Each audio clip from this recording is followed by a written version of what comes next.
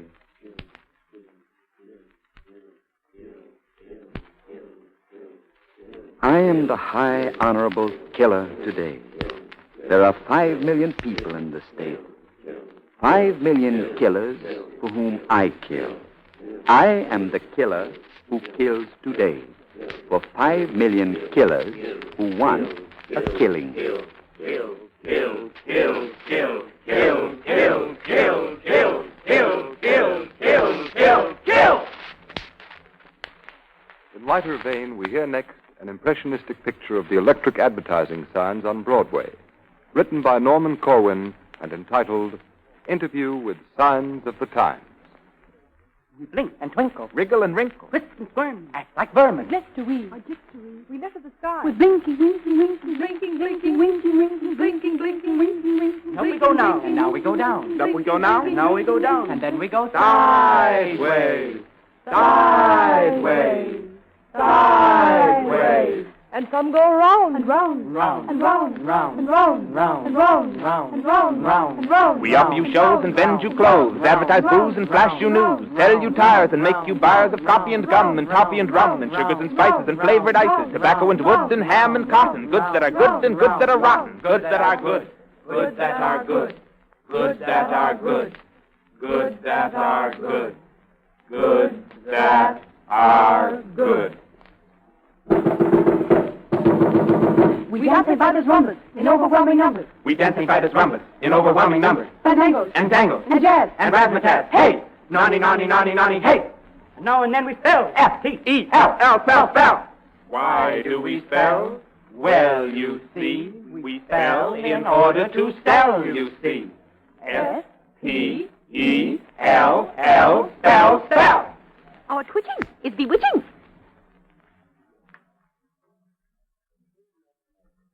From the twitching advertising signs of Broadway, we go to a quiet New England hill over Tilbury town, where we find Edwin Arlington Robinson's character, Eben Flood, on his way to Mr. Flood's party.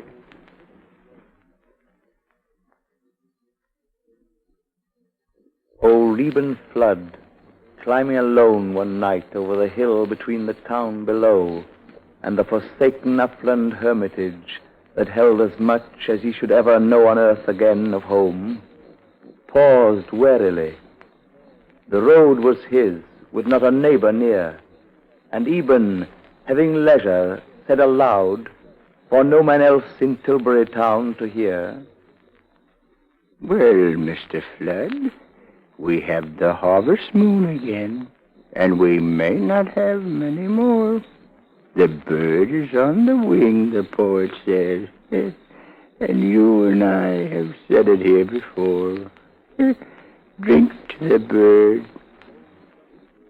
He raised up to the light the jug that he had gone so far to fill, and answered huskily, Well, Mr. Flood, since you propose it, I believe I will.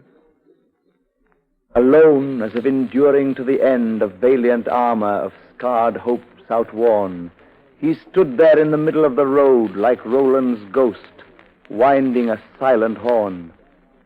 Below him, in the town among the trees, where friends of other days had honored him, a phantom salutation of the dead rang thinly till old Eben's eyes were dim. How be you, Eben? Come in, Eben, and make yourself to home. It's right good to see you, Eben Flood. Won't you stay and have a bite of supper with us? How be you, Eben? Come in, Eben, and make yourself to home.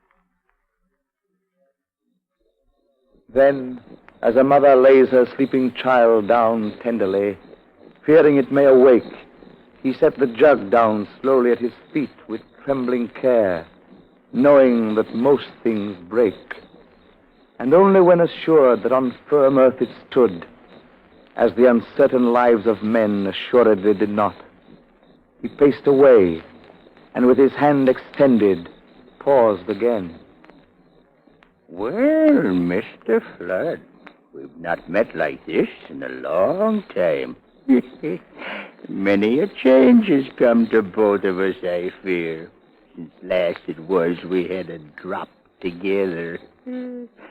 Welcome home. Convivially returning with himself, again he raised the jug up to the light, and with an acquiescent quaver said, Well, Mr. Flood, if you insist, I might. Only a very little, Mr. Flood, for old lang syne. No more, sir. That will do. So, for the time, apparently it did. And Eben evidently thought so too, for soon amid the silver loneliness, he lifted up his voice and sang, secure, with only 2 moons listening, until the whole harmonious landscape rang. In the days of old lang syne. The weary throat gave out. The last word wavered, and the song being done, he raised again the jug regretfully and shook his head and was again alone. There was not much ahead of him, and there was nothing in the town below, where strangers would have shut the many doors that many friends had opened long ago.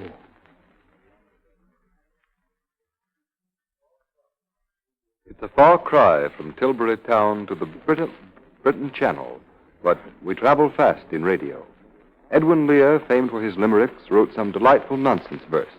From the pages of the latter, we adapt his exposition on the pobble who has no toes. The pobble who has no toes had once as many as we. When they said, Someday you may lose them all, he replied, Bish-diddle-dee-dee. And Aunt Jabisca made him drink lavender water, tinged with pink, for she said, the world in general knows there's nothing so good for a pobble's toes. Now drink it down. Go ahead and drink it. It's a good deal better than you may think it. All right, then, Jabisca. Glug. The pobble who has no toes swam across the Bristol Channel. But before he set out, he wrapped his nose in a piece of scarlet flannel, for his Aunt Jabisca said, No harm can come to his toes if his nose is warm, and it's perfectly known that a pobble's toes are safe, provided he minds his nose. The pobble swam fast and well. And when boats and ships came near him, he tinkledy-binkledy-winkled a bell, so that all the world could hear him. And all the sailors and admirals cried when they saw him nearing the further side, He has gone to fish for his Aunt Jabisca's runcible cat with a crimson whisker. But before he touched the shore of the Bristol Channel, a sea-green porpoise carried away his wrapper of scarlet flannel. And when he came to observe his feet, formerly garnished with toes so neat, His face at once became forlorn on perceiving that all his toes were gone. Goodness sakes, my toes are gone. And nobody ever knew, from that dark day to the present, whoso had taken the Pobble's toes in a manner so far from pleasant. Nobody knew and nobody knows how the Pobble was robbed of his twice 5 toes. Gee whizzikers, why did they pick on my toes? The Pobble, who has no toes, was placed in a friendly bark, and they rode him back and carried him up to his Aunt Jabisca's park. Hello, Aunt Jabisca. I lost my toes and I'm hungry. Well, you sit right down here. Awful hungry. And she made him a feast at his earnest wish of eggs and buttercups fried with fish. And she said, It's a fact the whole world knows. The Pobbles are happier without their toes. Yeah.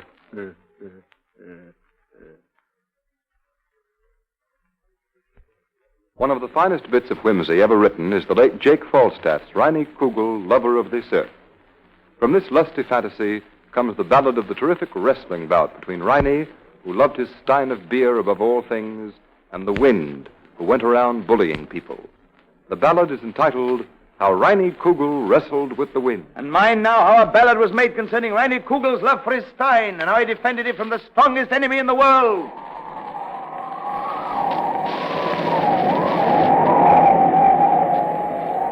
The Wind came raving out of the west with fury in his eye, and he hugged the windmills to his breast and threw them into the sky. He pressed the ships that were on the sea against the ocean floor, and the mountains of water at his knee he chased a mile ashore. There, that ought to flood plenty of cellars. I feel so strong today, I guess I'll smash me a few houses. He had snatched the root from Reine's shed and punched it with a shout. Very flimsy indeed. And Reine Kugel woke and said, What's all the fuss about? The Wind looked down at the little man that spun his beard below, and snatching from his hand his boozing can, and bellowed loud. I shall break your house for my private mirth, and break your house I will. And I'll blow you 3 times round the earth, and smash you on your spill.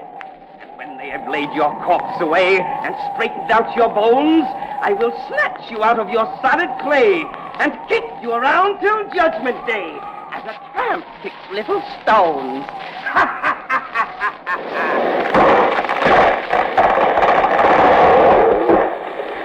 There! See what's left of your pretty house now! And Reine stood at his cellar wall, where once his house arose, and his heart was full of a bitter gall. The Wind was large, and he was small, but Reine Kugel cared not at all, and well his words he chose.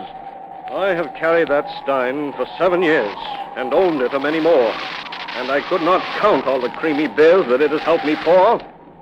For the shouted brags of a crazy lout, I care not a puppy's whine, but by the devil and all his rout, and the glassy word that the hexen shout, and the cloak that won't turn inside out, you have taken my favorite stein.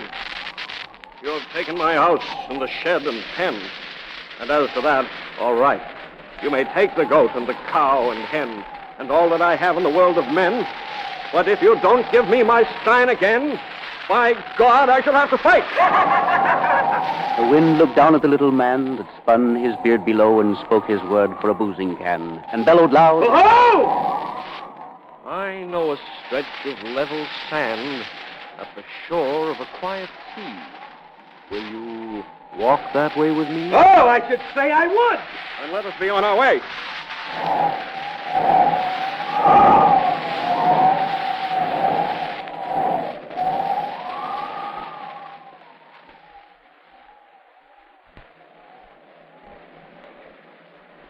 They have come to the salty, sloping beach where the sea is low and sad, and they hear the stricken seagulls screech like dead men's souls gone mad.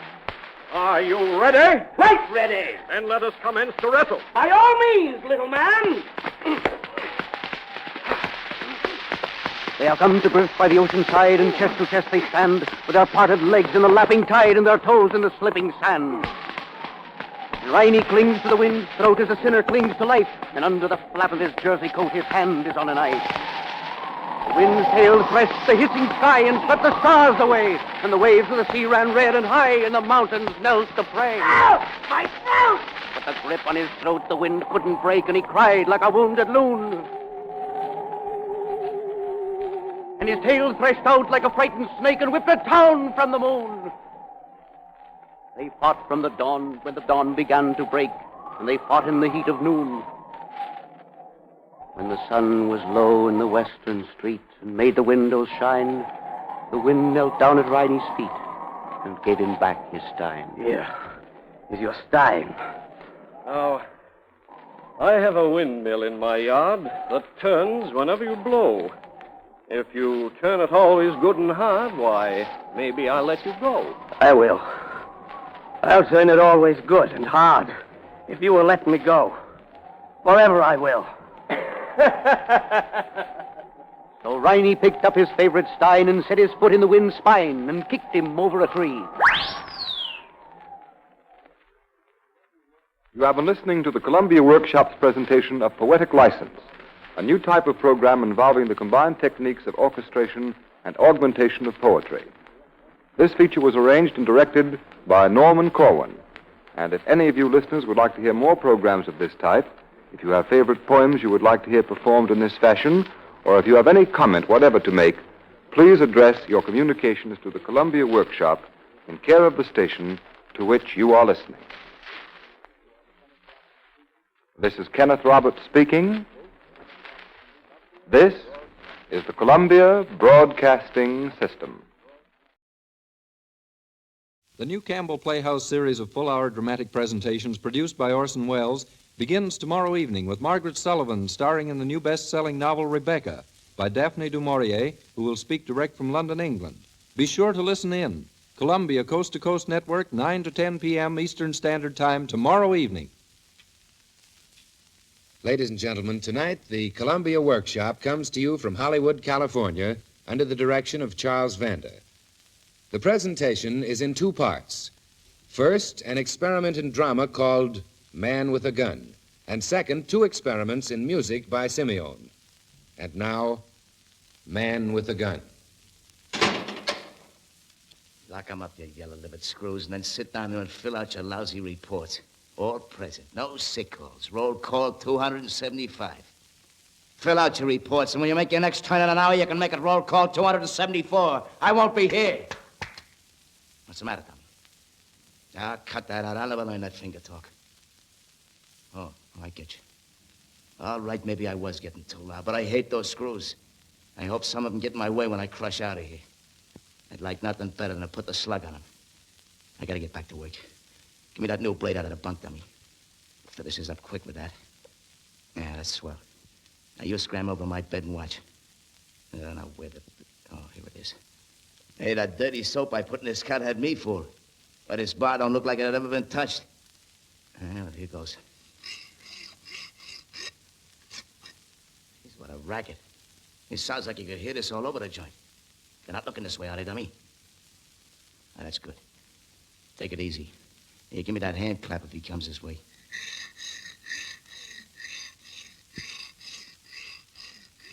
Done. You're finished, dummy. Tony Fargo ain't spending his life in storing a phony rap. No, sir, not this baby. Nuts to a joint where you're locked in with an electric switch. Listen, if I'm ever locked in again, it'll be in my apartment, and I'll have the key. Hey, you should have known me then, dummy. Why, we used to throw brawls in that place that'd bend the walls. We used to lock ourselves in there for a week at a time and let the mob bring in the dough. Yeah, what a touch. 12 rooms and a terrace with genuine antiques and oil paintings. And here I am sawing my way out of a 2x4 store while Sam Fletto's drinking my booze and throwing cigar butts and rugs that cost me $5 grand. I'm gonna blast that squealing skunk all over that apartment when I get out of here. Nobody could touch me. I had that town in my pocket, and Sam Fletto sings. I gave that louse everything he ever had and covered him 100 times. And the rat turns me in. He's yell, I tell you, dummy. As yell as they come. When I walk in on tomorrow, you can hear him scream clear up here. He'll cry like a baby before I blast him. And I'll laugh at him. Nobody can cross Tony Fargo and get away with it. All right, dummy. Is he looking? Oh, okay. You start tearing up them sheets and tying them together. This is the nuts. Slow and easy. Wish I had time to use this thing on Sam Fletto's throat. Slow and easy. Yeah, but I won't have time, dummy. Them coppers will be trailing me. So I'll have to blast them, but you'll hear them cry clear up here. What's the matter? There's a guard coming. Jump in the bunk fast, dummy.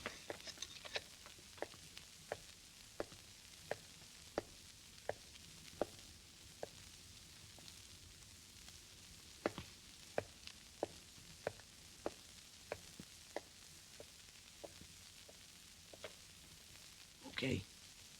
Back to work. The screw's gone.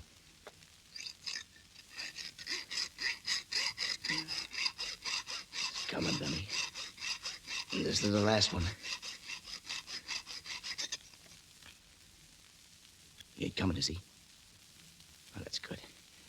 I know I got kind of loud, but I gotta get out of here. I go kind of nuts when I get as close as this. You ain't no killer, dummy. You don't know how I feel. Tomorrow I'm gonna bump Santuero, and he won't have a chance. Why? Because I won't give him one. He don't deserve one. And because I'm not made that way. You see, Santuero's the kind of a guy that turn yell and scream for mercy. You don't mind giving a works to a guy like that. Here, come here, dummy. Help me pry this ball out of the way. Yeah, now for the ladder. Nothing like a ladder made out of lousy prison sheets, eh? Now, let's see, 4 yards, 5. One more should be just about right. 6 yards. 6 yards of prison sheets, dummy, to reach your gun. You never saw me with a gun in my hand, did you, dummy? Nobody pushes me around then. And the one end here goes here on the bed. Yeah, that ought to hold. The other end out the window. Down to that roof outside the guard room. The gun's down there in the rain spout. Well, so long, dummy. No use sure coming along. You only got a year with good time. You don't want to know anything when they ask you, so I'm going to fix it so you don't see anything. You know, dummy, I like guys like you. Guys who can't talk. You never rat on a guy. You let a guy know who's how to do the talking all the time. But you won't be listening to me anymore. In a minute, I'll be the real Tony Fargo again. I'll have a gun. I'm blowing now. Take this because you're a good guy. Funny hitting a guy because you like him.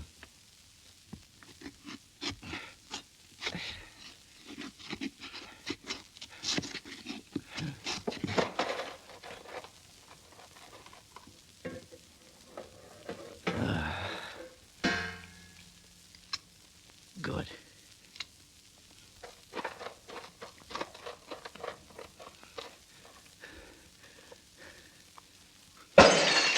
Don't make a move. Open that pussy yours and I'll pour lead right in it. Get away from that desk. I'll take that gun of yours, too. And now I got 2 guns. I'm not the same Tony Fargo you screws have been pushing around here all these months.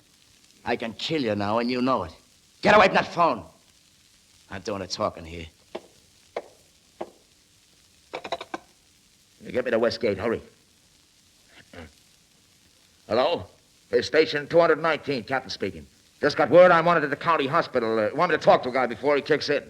What? Don't argue, man. There's no time to lose. Send a car around for me and open that west gate. Hurry. You know, Screw, I never gave anyone a break yet when I had a gun in my hand. Sure you know it. I can tell by that stupid look on your face. Or you think I'm a rat because I like to kill. Because I like to see the look of fear on a guy's face just before he gets it. Don't touch that alarm switch. Get away from it. That's better. Why don't these guys ever learn?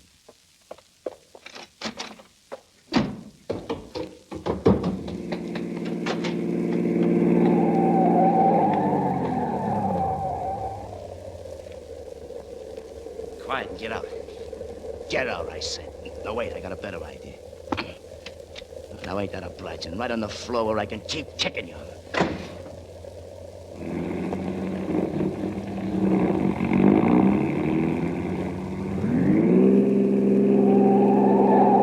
Don't close that gate, I'm coming through!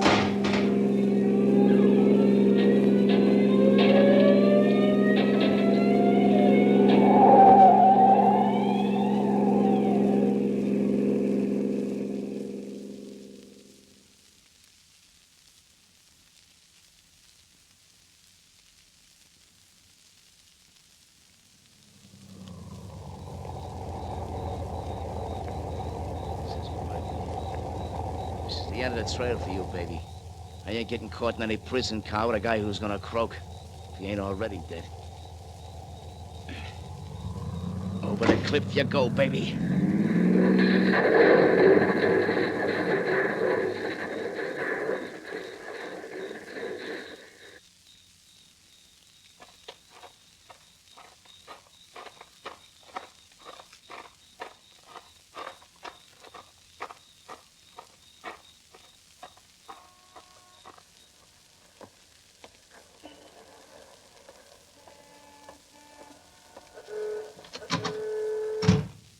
All right, buddy. Stop that book and don't open your mouth. Yeah, nice cozy dump you got here. But if you open that push, you won't live here anymore. Hey, those coppers that just stopped here were looking for me. They ain't gonna find me. Now give me your clothes and the key to that car outside. Come on, hurry up. Now look, bud. It ain't any of your business how or why I got away from that store without getting caught. But I'm telling you anyway. I'm on my way to square things with a rat, and nobody's gonna stop me. Ah, these pants fit lousy. You ought to get a new tailor. Yeah. I'm gonna make that rat scream, and then I'm gonna blast him. Hey, that coat better fit me, or I'm gonna blast you first. You ever see anyone who was really scared of you? Like you, for instance. It's great. You think I'm nuts, don't you? Maybe I am, but you ain't gonna say anything about it. I don't like people that talk, you understand? That's why I don't like Santretto. When Tony Fargo don't like somebody, it takes more than a tin can stir and a bunch of screws to keep me from putting a slug on him. Okay. The coat fits. You're lucky. Now sit there by that window till I'm gone. Hey, where's your phone? Never mind, I see it.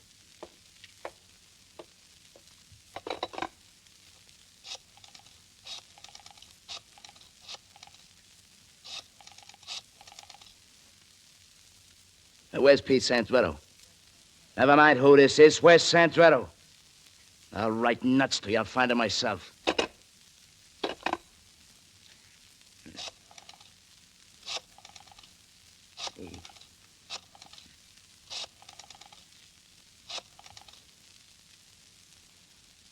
This is a friend of Pete Santretto's. Can I still find him at the same apartment? Oh, never mind that. Does he still live there? Oh, yeah. I used to drop in there when Fargo owned the place. Okay, thanks. Oh, yeah. Yeah, nobody's gonna call on that phone anymore. Now, you. Sit in that window there where I can see you until I get started.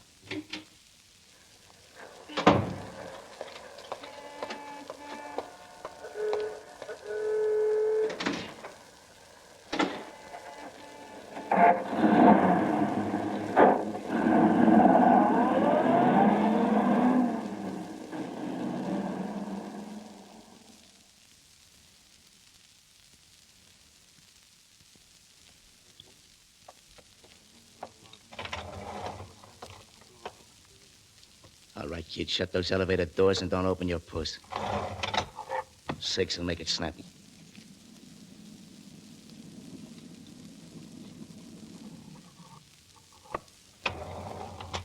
Okay, kid. Here's a rap on the conch for your trouble.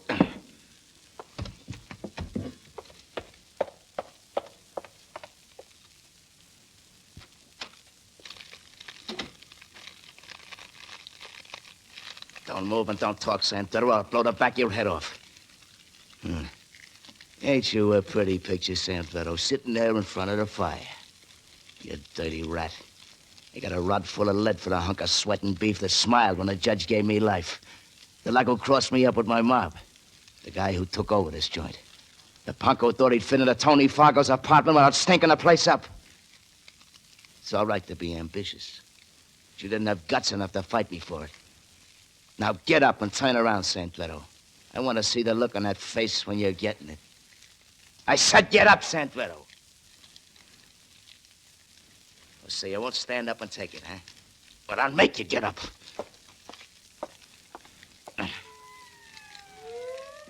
You hear those sirens? Even the coppers know the first place I'd head for. No, it don't make no difference. You're gonna get yours before they get... Huh? Wait. You're dead already. Bullet right between your lamps. Somebody got here ahead of me. Who did it, you rat? Who did it? I'll kill a dirty chiseler. Who's a rotten chip? Who clipped me out of the chance to blast you, you rat? I went through torture to get at you. Who cheated? Tell me, tell me! I'll kill a rat. Coppers, I gotta get out of here. Gotta get out of here.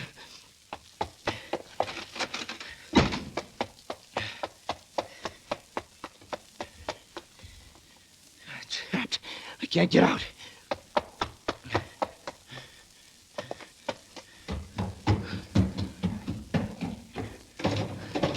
Locked. They're locked. They're all locked. I'm stuck. Get out of the way, you stinking coppers. I'm coming. Don't try to stop me. Don't shoot, Dauber. Don't shoot. It's murder. I didn't get Sandrato. He cheated me. Wait, Copper, don't shoot. Wait.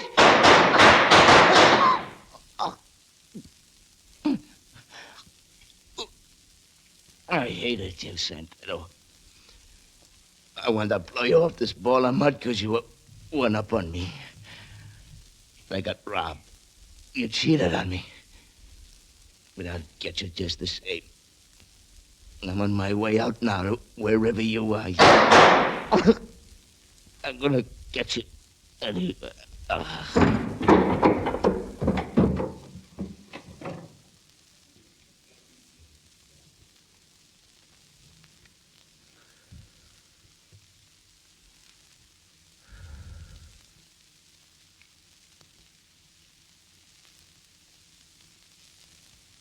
You have just heard Man with a Gun, an experimental radio drama written and produced in Hollywood for Columbia Workshop.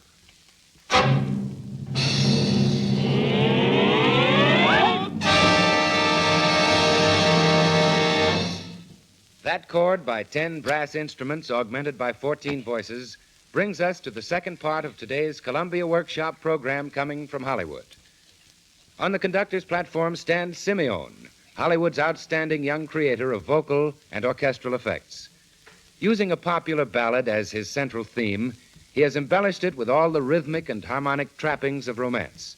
The result, a brilliant pattern of melodic effects, effects which blend gracefully and easily into a musical entity. Simeon presents You Go to My Head.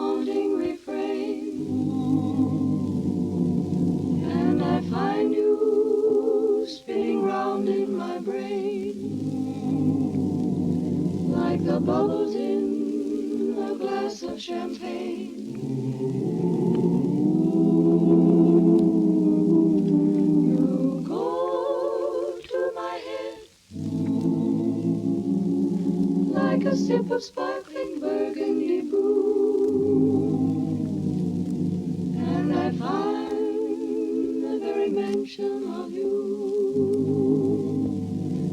like the kicker in a julep or two.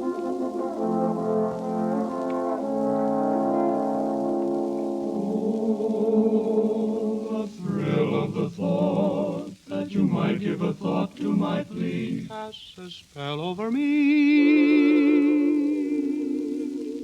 Still I say to myself, get a hold of yourself, can't you see that it never can be?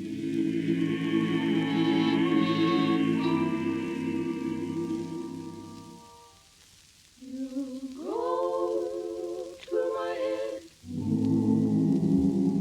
with a smile that makes my temperature rise, like a summer thousand Julys. You intoxicate my soul with your eyes. Though I'm certain that this heart of mine hasn't a ghost of a chance in this crazy romance.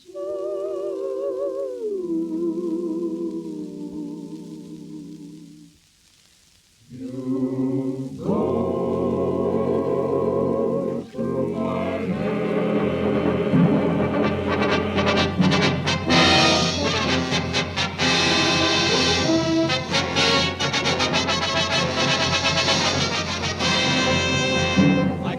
beat of a tom-tom when the jungle shadows fall. Like a tick-tick-tock of a stately clock as it stands against the wall. Like a drip-drip-drip of a raindrop when the summer shower is through. Like rhythm of the Congo, like the very breath of life. So a voice within me keeps repeating you, night and day. You are the one.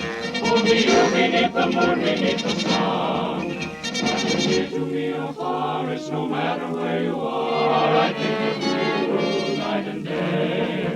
Night and day, why is it so? That the longing for you follows where I go. In the roaring traffic's boom, in the silence of my room, I think of you night and day. The thrill of the thought that you might give a thought to my plea casts a spell over me. Still I say to myself, get a hold of yourself. Can't you see that it never can be?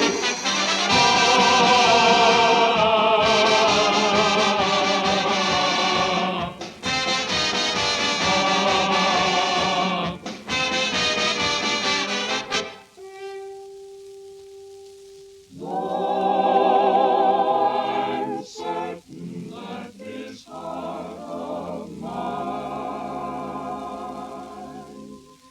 hasn't a ghost of a chance. Night and day I feel this hungry yearning, longing for you always night and day. You go to my head.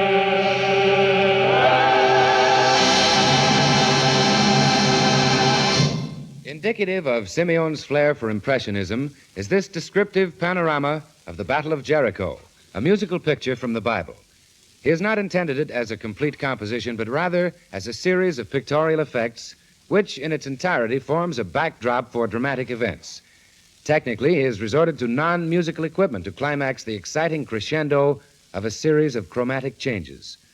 Throughout, he blends the beauty of his choral effects with the vigor of unusual brass instrumentation. Here is Simeon's impression of the Battle of Jericho.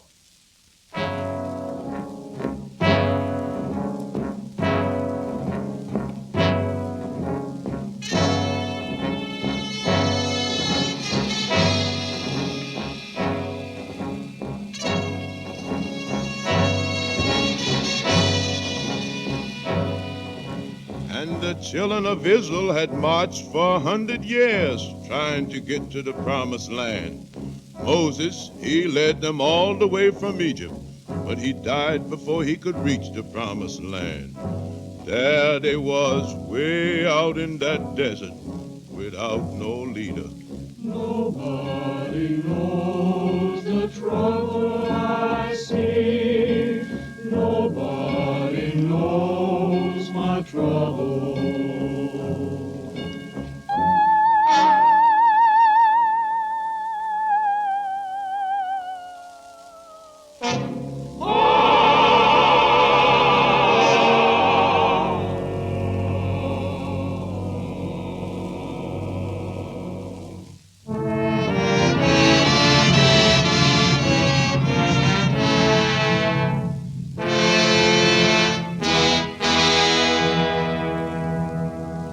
Stop that wailing, 'cause here I be.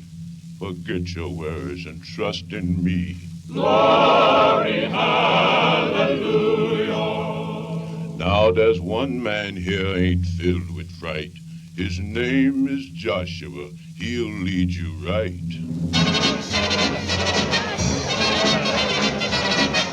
Good old Joshua is the leader man. He's gonna take us to the promised land. Good old Joshua, he's the leader man.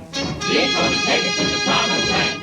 Come on, Joshua, the job is yours. Give us the orders, tell you the boss. The Lord has spoken, his will be done. Yeah. Let's get going, my work's begun. Yeah. Stop that howling. Be on your way. The Lord is with us. We'll go today. Oh, glory, hallelujah.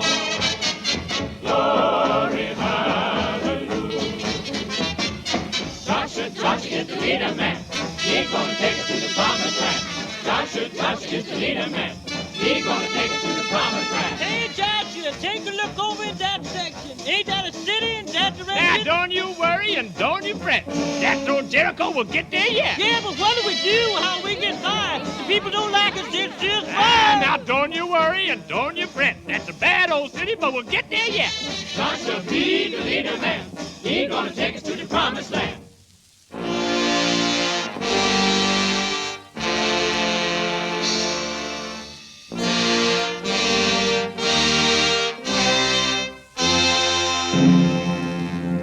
Joshua, listen, stop this band. I'm gonna tell you how to reach the promised land. See that city called Jericho? Yeah. We can't go no more. Hush your mouths. Listen well. What I'll do next, no man can tell. Take 7 men, all true and tried. Let 'em pick those trumpets up from their side. Glory, hallelujah. For 7 days and 7 nights, you can march around and see the sights. On the 7th day, you can stop that walking. Let them trumpets again the talking. Blow 'em hard and blow 'em loud. Everybody's singing, shouting, this here crowd. Now do my bidding, one and all. Watch that city of Jericho fall. Glory, hallelujah. Oh, praise the Lord. Oh, praise the Lord. You heard them words. Now let's begin. We'll beat that city because it's filled with sin. Come on, you children, get in the groove and watch them walls because they's gonna move.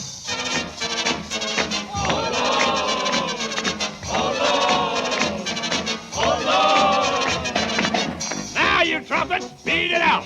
Tell those sinners what it's all about.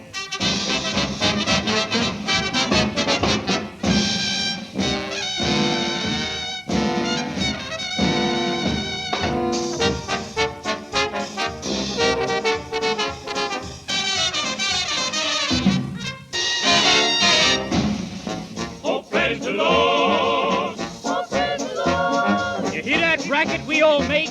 You see them walls? They's gonna shake.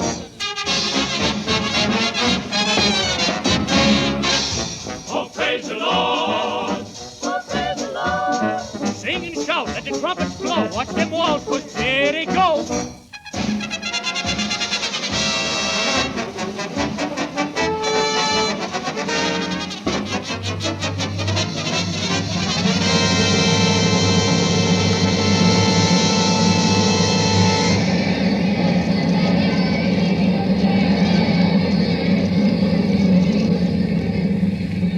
And the children of Israel win the battle of Jericho. And they keep marching on to the promised land, singing the praises of the Lord and their great leader Joshua.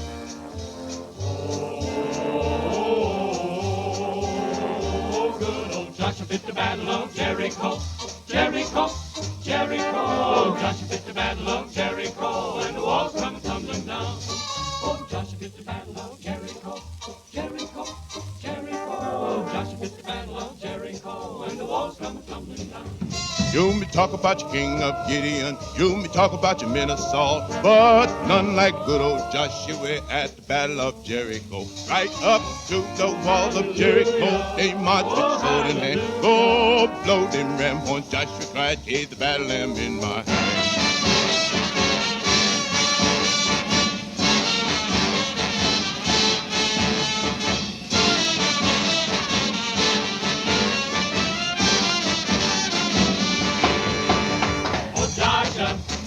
Good old Joshua, he the leader. Good old Joshua. Oh, praise the Lord. Oh, praise the Lord. Oh, praise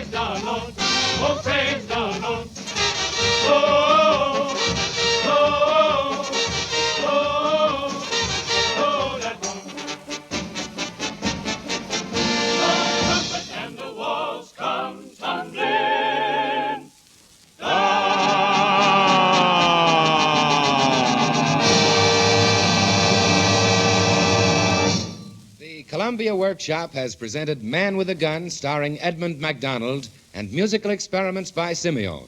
The production was directed by Charles Vander. Next week, the Workshop brings you A Trip to Zartus by Edmund Granberry, adapted by two newcomers to radio, James and Elizabeth Hart. Good night. Bill Goodwin speaking. This is the Columbia Broadcasting System.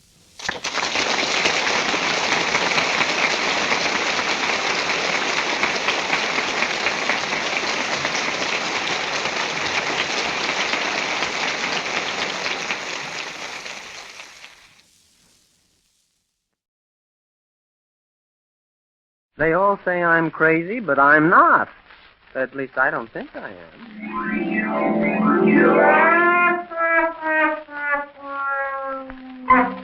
The Columbia Workshop presents Now Playing Tomorrow, an original radio play by Arthur Lawrence. Mr. Lawrence, a newcomer to radio, is a student in the class of radio writing in the Division of General Education at New York University, conducted by William N. Robeson, who is directing tonight's broadcast. The Columbia Workshop presents Now Playing Tomorrow.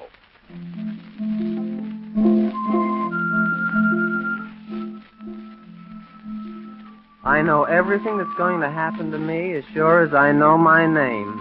It's William Wumple. Honest. I haven't built any houses yet, but I'm an architect. A good one, too. A darn good one.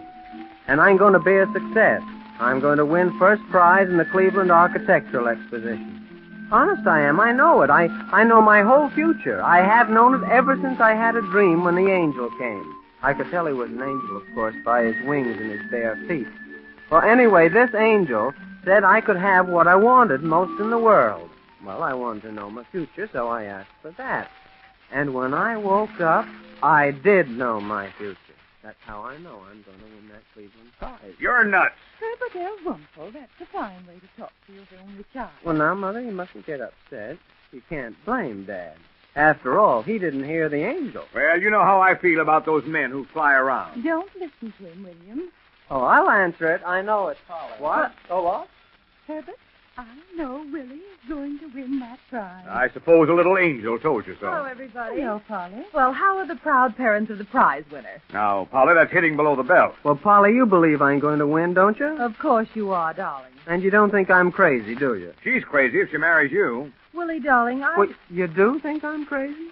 No, darling. Not permanently. Ah, poor Polly. I know how you must feel, darling, and I'm sorry. I guess if I were in your position, I'd think I was crazy, too. Willie, there's nothing radically wrong with you. It's just that, well, worry over getting a job has made you a little unsteady. Unsteady? He's a screwball if I ever saw one. Herbert, your own son. I know he's my own son. Why do you think I haven't let him out of the house for the past 2 weeks? I'm afraid the neighbors might find out. Well, you'll have to let him out tonight. We're going downtown to buy him a winter coat. I won't need one, Polly. Now, Willie, you're going to lose your reputation if you start predicting the weather. But, Polly, I won't need a coat. Really? Don't be obstinate. He isn't obstinate. He doesn't know summer is coming in 6 months. Well, if you must know, I won't need a coat because I'll be in California. You what? I'm sorry, Dad, but I will. I can't help it. I just know. You can't help it. You just know. Yes. Well, maybe you know what I'm going to have for lunch tomorrow. Well, Dad, I told you I only know what's going to happen to me. What are you having for lunch tomorrow? Well, tomato juice, split pea soup, pork chops with mashed potatoes. Oh, save the dessert till I answer the door. All right, dear. It's a telegram. Yep. Are you sure about the pork chops, Willie? Now, don't quibble, Emily. Pork chops, he says, and pork chops you'll buy. Oh, it's a telegram for you, Willie. Uh-huh. Well, you can read it. I know what it says. All right, young man, we'll end this nonsense once and for all. Suppose you tell us what the telegram says before we open it. Well, I've been expecting it, Dad. It's from the Cleveland Exposition, and it says I won first prize. Oh, congratulations, darling. Thank you. Would anyone object if I read it? I should say not. We'll put an end to this foolishness. Read it, Polly. It says, it's a break. It says, we are happy to inform you that you have been awarded first prize in the Cleveland Architectural Exposition. Well, Herbert, so you don't suppose we're crazy, do you? Speech, William, darling. We want to speak. What? Oh, my goodness. Willie, oh, get a glass of water. He's fainted. Oh, gracious, get some water, Herbert. You'll have to excuse me. Where are you going? To bed. To bed. At this hour? Oh, Herbert, are you crazy? Not yet. but I've got a date with an angel.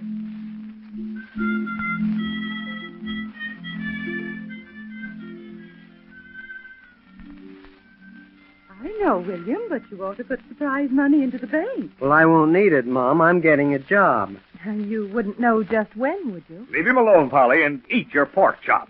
But, William, they're offering you $35 a week. Well, I'm not going to work in New York. Why not? Well, because I'm getting a better offer from California. I thought we'd go up to the mountains for the holidays. I'm sorry. You'll have to count me out, Mother. But why, Willie? Because he'll be in California. Thanks, so.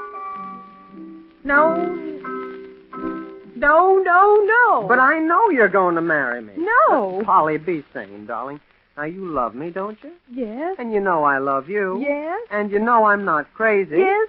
No. Oh, I don't know. But I said I'd win the prize, and I did. Oh, Willie, darling, just because you won that full prize, you think you know everything. No, I don't, sweet. I just know what's going to happen to me. All right, to you, then. But don't you see, Willie, What?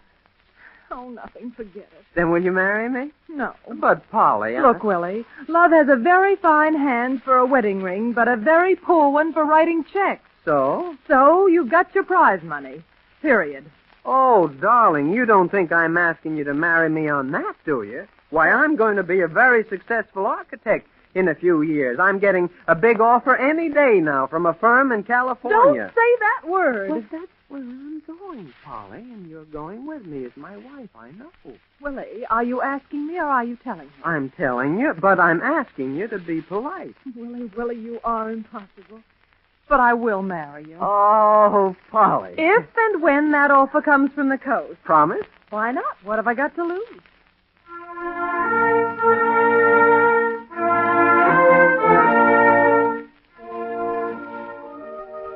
You, Willie, promise to take this woman to be your lawfully wedded wife. But, Polly. Willie, please. But, darling, do you? No, I don't think you're crazy. Now be quiet. Thanks, but I've got to tell you something. Can't it wait? No, we're going to have... Really? Oh, no, dear. We're going to have a divorce. What? Do you mean? Do you... I do. Do you part? I do, yes. And do you, Polly, promise to take this man to be your Willie, lawfully wedded husband? Don't shush me. Now, darling. Well, what made you say that? I just saw it, Polly. So what? That you're going to divorce Well, that's nice news for a bride. You wouldn't know just when, would you? Well, now, I Well, just stop thinking because we're getting that divorce right now. But, Polly... In fact, we're not getting married. You can't Oh, say that. yes, I can. But you aren't I serious. certainly am. Well, you can't want to call it off. Till death you I part. most certainly do. But I know that we're going to be married. You've got another guest coming. I'm not guessing. I know it. I now pronounce you man and wife. See? William Wumple, the trouble with you is you know too much.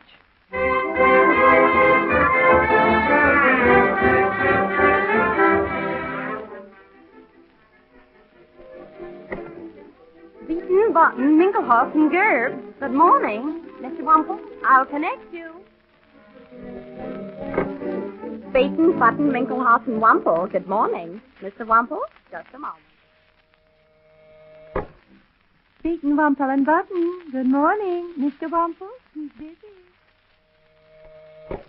Beaten and Wumple. Good morning. Mr. Wumple, he's in conference. Wumple Incorporated. Good morning. Mr. Wumple, I'll give you a secretary. Mr. Wumple's in conference. Mr. Wumple's busy. Mr. Wumple is not in today. Call Sorry. later. Have you an appointment? Mr. Wumple is out.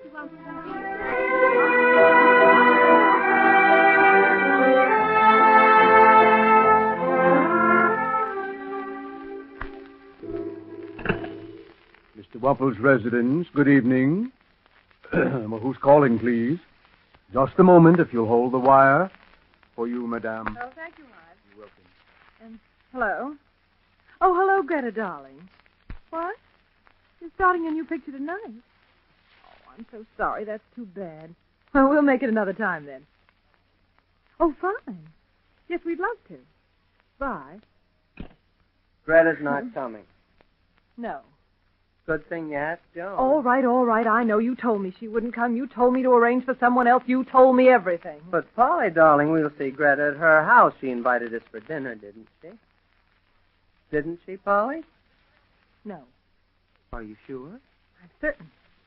Well, of course, it is funny. I only see myself at her dinner, but I'm sure that she'll invite you. Oh, don't worry, she did. Well, you just... Never mind what I said. She did invite me, but I'm not going. I'm not going to be here. But, honey... You were right. You're always right. You know everything. You know what dress I'm going to buy next week and what your secretary is going to say at 11:26 tomorrow morning. You know who's going to need a new building and how much you'll be paid for building it. You know the amount of your income tax before you've made the money you pay on it. You know what you're going to eat for breakfast, lunch, and dinner 7 days a week. You even know when it's not going to rain in California. It's not going to rain Tuesday. Oh, isn't it? No. Well, that's lovely. That's just fine and dandy. It's so fine I'm going to tell you something even you don't know. What? I'm through. I'm fed up right up to here.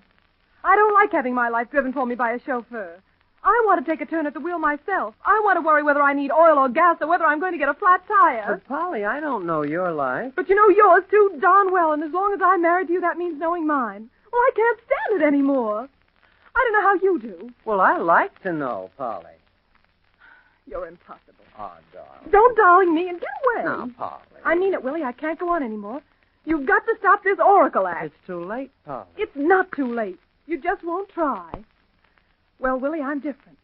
When Greta accepts my invitation to a party, I don't want to know she won't be able to come because a new picture's starting. I don't want to be able to get a substitute in advance. I want to get into a dither at the last minute and curse the movie business until I do get someone else. And that's the way it's got to be, Willie. Either you're going to shut your eyes and ears and tell your angel to go to heaven, or... Or what? Or I'm getting a divorce. No, not so soon. What do you mean, not so soon? Well, now, darling, be calm and just remember that I do love you, but... But what? Wait. Go back to the day we were married. Yes? I told you then that you'd divorce me. Well? Well, darling, I do love you, but there's nothing that I can do about it. You just are going to divorce me. There's nothing you can do about it. No? But, Willie, don't you see? Here's your one chance to stop knowing, to stop seeing everything in advance. Willie, here's the one thing, the one little thing that can break the spell. But, darling, you're going to divorce me anyway. You're sure? I know. Well, Willie, I've got to hand it to you. You're a wonderful, wonderful person. You're marvelous, glorious, terrific. You're the eighth wonder of the world. Oh. And you're stark, staring mad. You must be if you can sit there and tell me you love me and still let me divorce you because some flying fool in bare feet said so. Well, you're right, William, dear. You're so right it isn't funny. I am going to get a divorce, and I hope I never see you again because it's going to be swell to be normal. Hey, Polly, wait. Polly!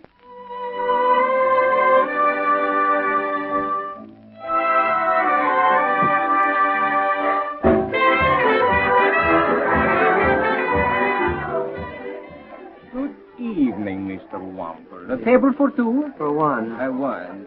Yes, Mr. Wample. Right this way. We have a new singer you simply must hear. She's wonderful, marvelous, a voice that thrills you, a figure that...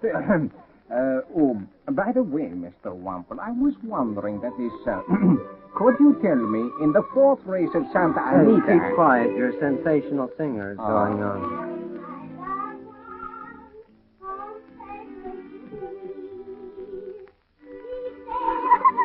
Hello, Mr. Wample. You haven't been in the cafe au lait in ages. Oh, good evening. Oh, Mr. Wample, I was wondering if you, do you think you could, in the fourth... I'm trying to listen to the singing. Oh, she's lousy. But wait till you see my little number. Oh, it's a knockout. You see, I come up in a few feathers and a spangle and woo! Well, I know you'll love it. I know I won't. Oh, you expecting your wife? She's in Reno. Reno? Oh, dearie, why didn't you say so before? Let's go someplace where you can cry on my shoulder, if you know what I mean. I do, and I'm sorry. Good night.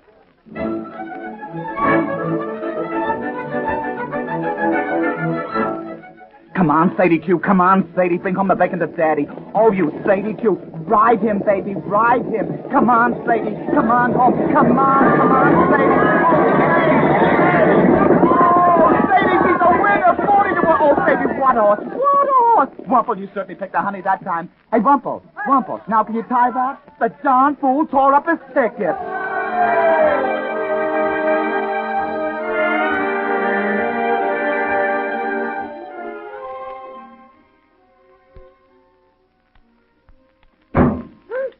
What's that? Oh, I I beg your pardon, sir. The door blew shut. I didn't mean to waken you. Oh, that's all right, Hives. I wasn't able to sleep anyway. Oh, I'm so sorry, sir. As a matter of fact, I haven't slept in weeks. Have you tried reading some light fiction before bedtime, sir? I can highly recommend The Case of the Bleeding Claw. The grandmother did it. Oh, really? Well, how about Daughter-in-Law of Frankenstein? Dracula did it. Fancy that now. Death in the Telephone Booth? Ventilation did it. Well, have you read them all, sir? No, I haven't, but I will. Well, then perhaps I may... Perhaps nothing. Tell me, Hives, have you ever read The Murder of William Wumple? No, of course you haven't. But you might, and if they ask you who did it, tell them an angel. Now, Mr. Wumple, you shouldn't be... Tell me what to do. You told me to read, didn't you? Well, there's nothing for me to read. Not one single solitary book. I know how they begin and how they end and what comes in between. I know them backwards and forwards and inside out before a start, and I can't stand it. I can't. It's driving me crazy. I don't know what to do anymore. You must relax, Mr. Wumple. Oh. Relax. Now, please don't get yourself so excited. You don't understand. But I do, Mr. Wumple, I do. Now, just take it easy. Be calm. Lie down and rest. Oh, but I tell you, I didn't... There now. Quiet. You'll be all right. I have just the book to quiet your nerves. Yes. Indeed. But The very book. Yes, indeed. Now, just be still. Now, then. Here we are. Let's see. Ah, yes. Here we are. Page 1. A is for apples, so red and so sweet. B for bananas that we love to eat. C is for carrots, so long.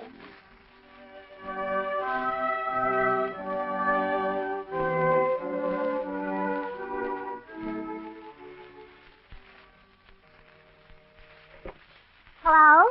Hello? Oh, Daisy. What? Oh, gee, thanks a lot. Guess I forgot.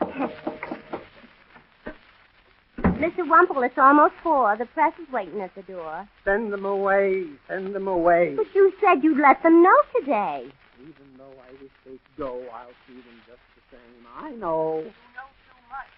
I don't. You're wrong. I know I'm right. I beg your pardon. I don't quite... No, forget it, please. I thought I heard... Mr. Wumple, I didn't say a word. I know you didn't. You know too much. Stop knowing now before they begin. You can't let the reporters in. Gentlemen, before you enter, remember, no conjecture. Mr. Wumple has your answer. You see, he knows your question. Don't know it, Willie. Don't even guess. The reporter, gentlemen of the press.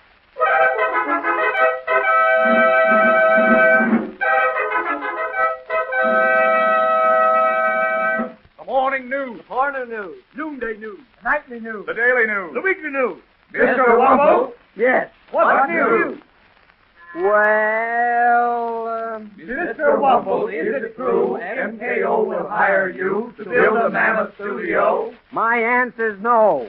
I don't know. Not today. Mr. Wumple, is it true MKO will hire you? I have no news you can use. Go away. Mr. Wumple, is it true? There's nothing I can say to you. That's it, Willie. That's what to do.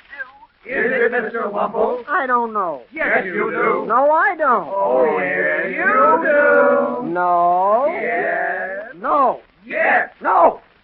That is... Yes. It's true. Now get out. Thank you. I couldn't help it. I just knew. But, Mr. Wumple... And you too.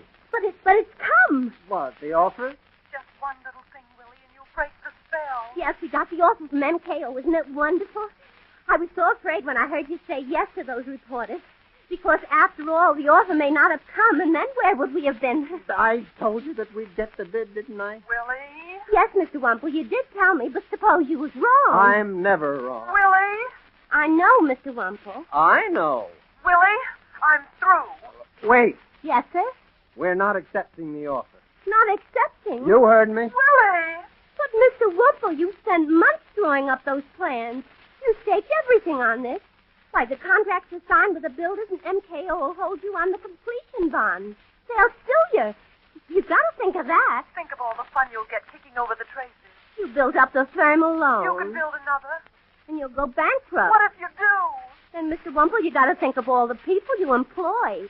Think what you'll do to them. We're not signing. Oh, no, Willie. You'll have to sign. I'm afraid you aren't more important than all those people. That's the catch. But you... I'm afraid you've tried too late, Willie. Much too late.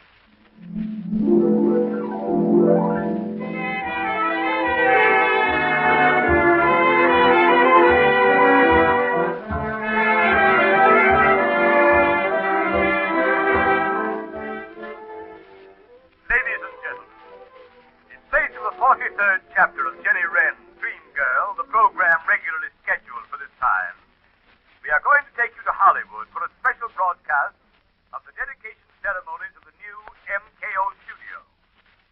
We wish to thank the makers of Choxy, It's Good Enough to Eat, for relinquishing their time. We take you now to Hollywood. Hello, ladies and gentlemen, hello. This is Sam Glump broadcasting to you from the speaker's platform in front of the terrific new MKO studio in Hollywood, which has been designed by William Wumple, the architect.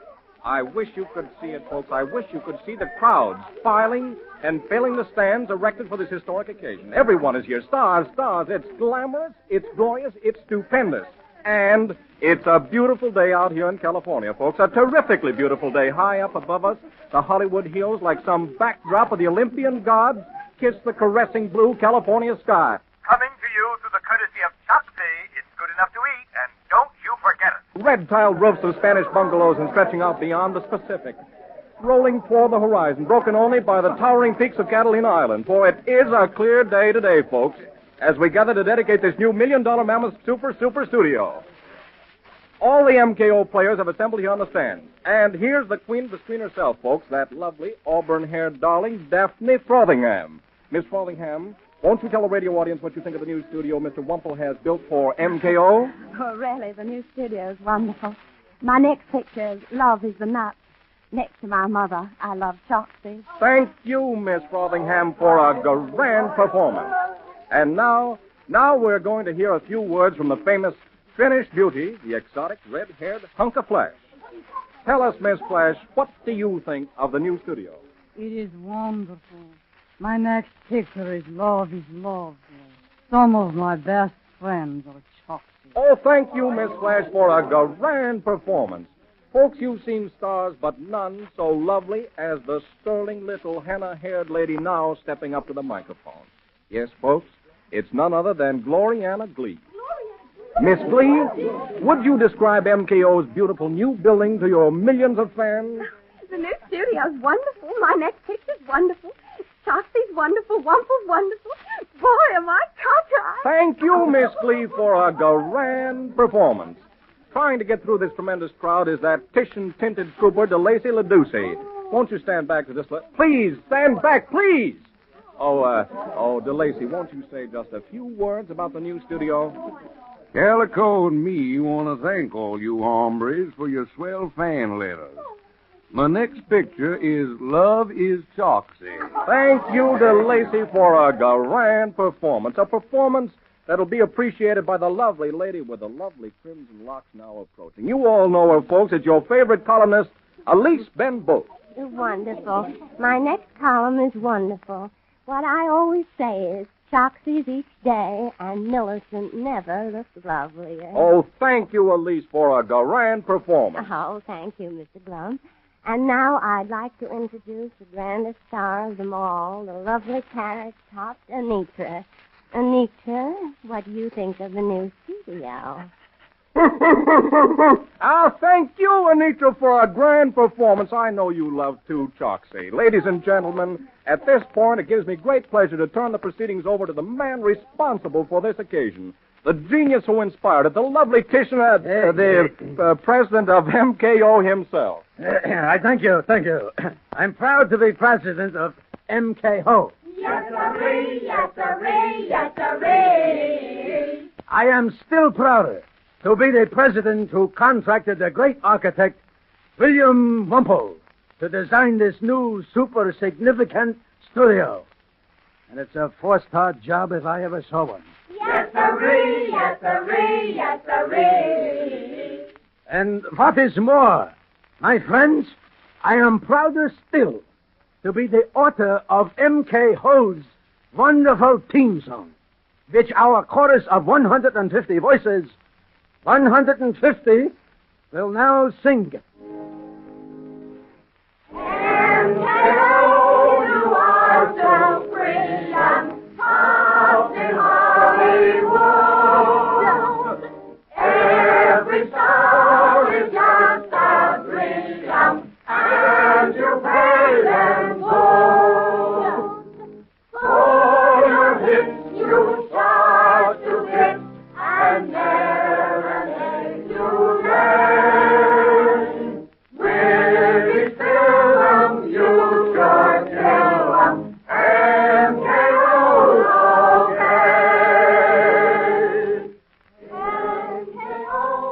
I hope your speech goes well. Well, never mind about the speech. Have you reserved the suite in the hospital? Yes, sir. Did you arrange for the ambulance? Yes, sir. And the crutches?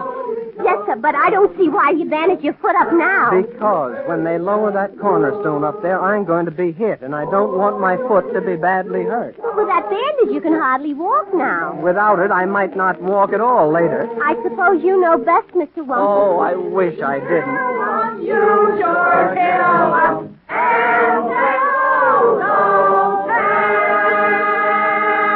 Hey, what a theme song.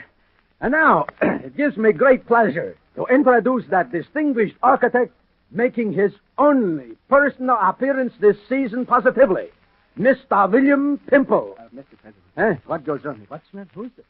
Oh, yeah. Mr. William Wumple in Poison. Take it out. Thank you, ladies and gentlemen. When that gold-plated cornerstone suspended above you was lowered onto this very spot where I now stand, the greatest studio in the world will be completed. I know that from this very studio will emanate the finest films MKO has ever produced. I also know nobody likes to speak, and so I shall only say thank you again and lower away. Oh, you are so pretty, soft in Hollywood. And you are just as pretty, and you pay them good. You'll be hit!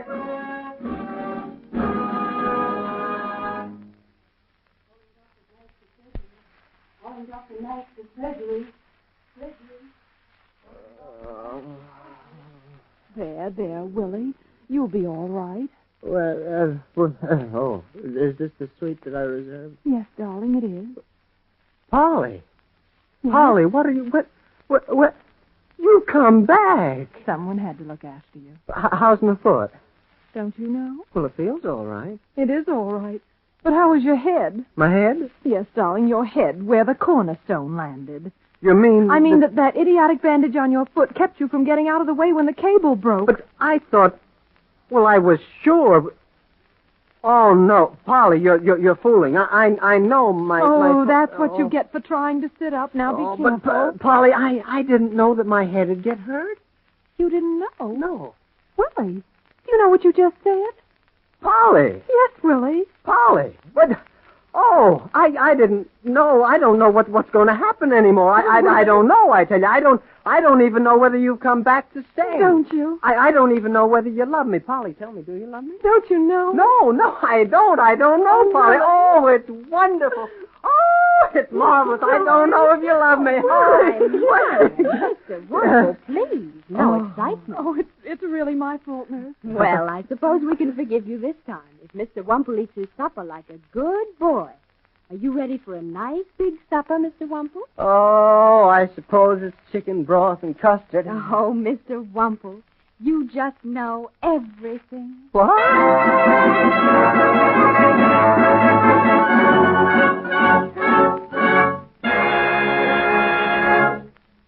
You have just heard the Columbia Workshop presentation of Now Playing Tomorrow, an original radio comedy written by Arthur Lawrence. Mr. Lawrence is a student in the course in radio writing at the Division of General Education at New York University, which is taught by William N. Robeson, who directed tonight's broadcast. The orchestra was conducted by Bernard Herrmann. Arlene Francis played the role of Polly, and Carl Swenson, Willie.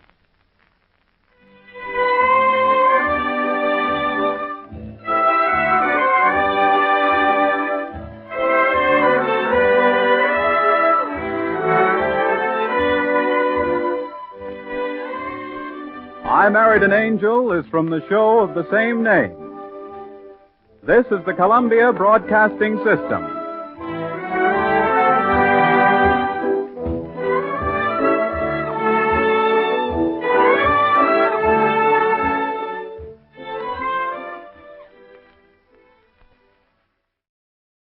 The Columbia Workshop presents Forgot in the Rain, a drama of present-day Spain by William Merrick.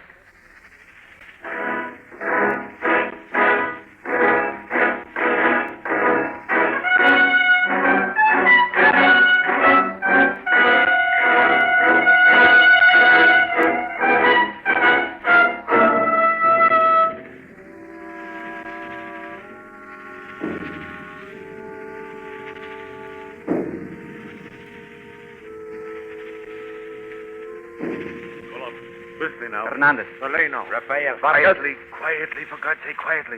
Without cigarettes. Manuel. Argo. Guided. Go. Julio. All done? Good. You have your instructions. Manuel, Hernandez, draw their fire with a burst. Tulani, Rafael, Vargas, and Largo advance under the barrage of Hernandez's fire. Calles, Pedro, Pepe, Julio, and myself go to the left under Manuel's. Ready? Remember, on bellies until 30 yards in front of them. Let go grenades. Retreat slowly. Hernandez and Manuel keep up firing. Cover is the thing. Cover. Remember. And quickly. Thrust and go. Luck to everyone. Ready? Prepare. Let's go.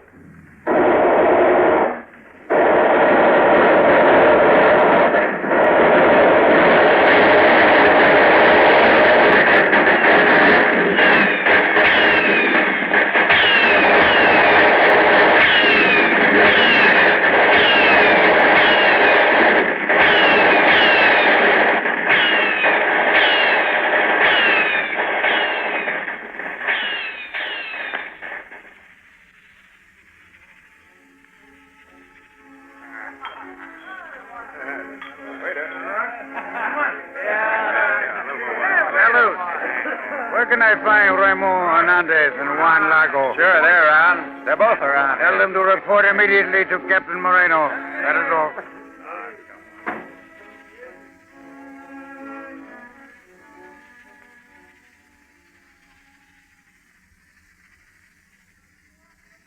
A man is no coward, you understand? I have seen cowards. Julio was my cousin, sir. He'd be here if the fire had kept up. When it lifted, he was out there alone. I was there also, you remember? Charlie and Pedro were the best we had. They were friends of mine. You forget his record. Everyone knows Manuel is no coward. 3 times wounded, 5 times cited for bravery. Volunteered the first day. Does that sound like a coward? But he broke and ran. They were left alone to die. He ran. They saw him run. Perhaps he had reasons. His position was untenable. No more than mine. Look here, I'm sick of all this. A man is no coward. I give short shrift to cowards. Would you leave him to hide in corners like a scurvy dog? He's been continuously at the front for 13 months. His nerves are screaming wires. No let-up. The drum fire of shells bursting. It beats in your blood after a while, and you can froth at the mouth until your brain goes. All I ask is for you to see him, talk to him. He's no good the way he is. He'll be a mental case. I need him, see? The best gunner I've got. You men know him. You both were with him before the war started. I'm not sentimental. He's the best gunner I've got, understand? And there's such a thing as being human, even in war. Very good, sir. Now, this is no order. I'm asking you to do it as men, comrades, not as soldiers. Besides, it's a fact that you...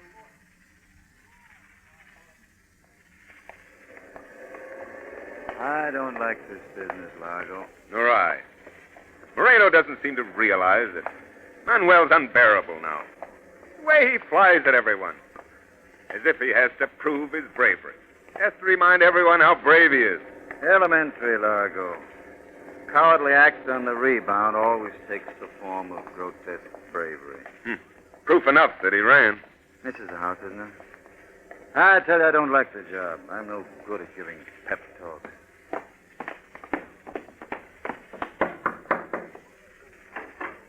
Largo and Hernandez. Oh, how good it is to see you. I'm so happy you came by. Come in, come in. Maria, you're more beautiful than ever. Ah, but you're adding weight, Marie. Oh, you're a beast, Hernandez. Manuel will be so glad to see you both. Manuel, guess who's here? Oh. Hello, Hernandez. Hello, Manuel. Largo. Salud, comrade. How goes it? We stopped by for a glass of that excellent baño. There, Manuel, old boy. Very thoughtful of you. Oh, Manuel, you greet your friends like this? Oh, sit down, Largo, and you too, my fat friend Hernandez, while I get a pitcher of wine from the cellar. Well, how goes your leave, Manuel? Good to be home again with Maria and the kid, eh? Good. How else but good after 13 months? A long time, eh? 13 months at one stretch. Longer than either of you, is it not? Let's have no talk of war. Let's forget war this morning and talk of better things. For once, Largo, you have a good idea. Let's forget war. Why not talk of war? What else is there but war? Run from your breath or your heartbeat if you can. I've some good news for you, Manuel. Staff headquarters has just acquired a Picasso. That should interest you as an artist. We're hanging it in the mess hall. Picasso. Picasso paints from a safe shelter in Paris. Lush sentiment. Dabble in blue and aquamarine. Fret about line, effects, colors, philosophies, abstracts. Lovely stuff. Fine business, I say. But listen to me. When death sings in your ears, and the only lines are flaming bullets, the only colors rotting flesh, the only effect fear, why talk of such trivial things as art? Manuel, you... Hernandez, you and Largo may consider yourselves very fortunate, for this is the oldest wine in the house. And if it weren't for the fact that it's our Jaime's birthday, I wouldn't be giving it to you now. Ah, you're an angel, Maria. If you weren't already married. Where is little Jaime? Mama, hide me quick. He's coming after me. You're a bad boy, Jaime. What do you do to Grandfather?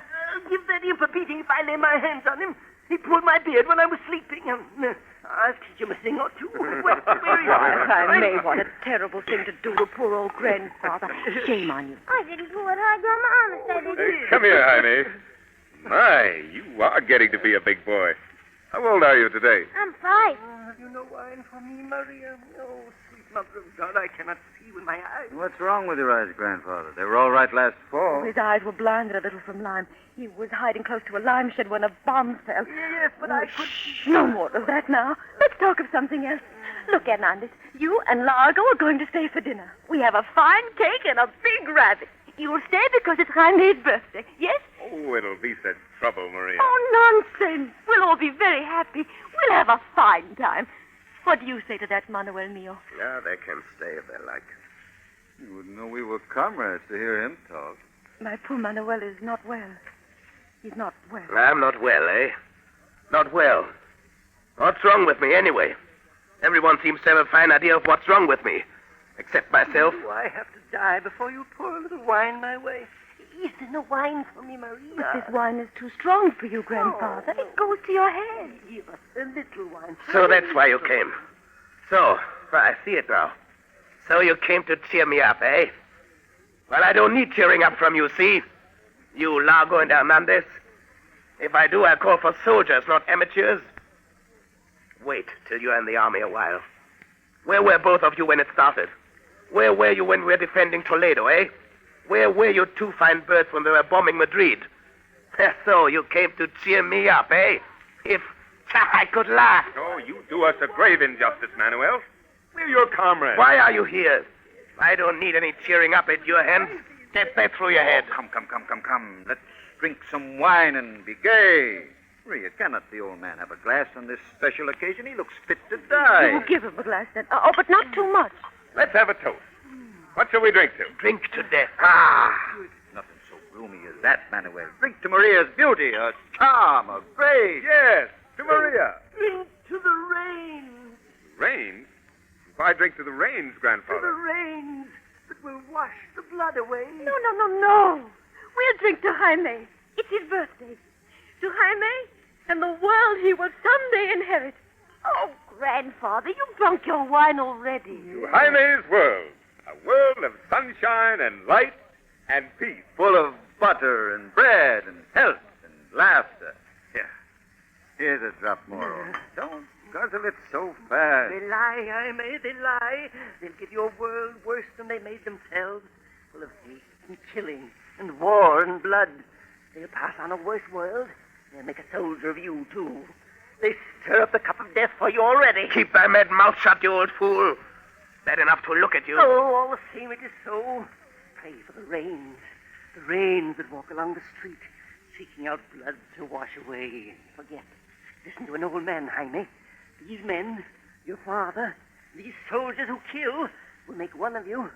They travel a straight path like sheep in a runway, and there's the crash of an axe at the end. Will you keep thy insane mouth shut? You're frightening the child. What is Grandfather talking about, Mama? What is he saying? Hush, Jaime. Oh, enough of this. Sit down, Manuel. We'll drink in silence. I told you what would happen if he drank any wine. He's soft in the head to begin with. Take him in the other room, Maria. There's no peace with his babbling around. Come, Grandfather. Take a little nap in your chair in front of the window. I shall call you when dinner's ready. Come with you. Your arms over. Oh, Holy Mary, I cannot see with my eyes. Oh, he drives me crazy with his talk. Your nerves are on edge, Manuel. A little rest will do you good. Remember, pray for the rain. Oh, there is nothing so real as love, Lago? Except maybe fear. I never knew fear but once. Like a hand in my breast. A nameless terror ahead. Along. Ahead. Oh, it's hard to say how glad we are to have our Manuel home again. Jaime and I. Oh, we're proud of thee, my Manuel. We have missed thee so much. Why, Maria, have you no modesty? You forget company? No, I do not forget. Now I only remember there's so little time for love. So little time. What there is cannot be wasted in being modest. Time enough for modesty later. Or never. Someone once said that eternity was the possession of the fullness of life in one moment. Past, present, and to come. Oh, fat men are natural philosophers, Hernandez, and you're no exception. Oh, but there's no time for philosophy either. Ah, you're not out of school long enough to have learned anything, my little Maria. You are not of this life, Maria. Your beauty, your wisdom, why, everything about you is timeless, ageless. You are like very old wine. Oh. How dare you talk like that to me, you scoundrel? I'm barely 23, and yet I've borne only one child. I could... Come, Maria, darling. Let go of him, Manuel. You're laughing, too. Oh, you're all beast. You're beast. But he's only joking, beloved. He's only making a joke. Oh, we're all quite mad, just as Grandfather said. Oh, but Manuel, you're laughing. You're laughing. The first time since you came home. Oh, Largo, I forgive you.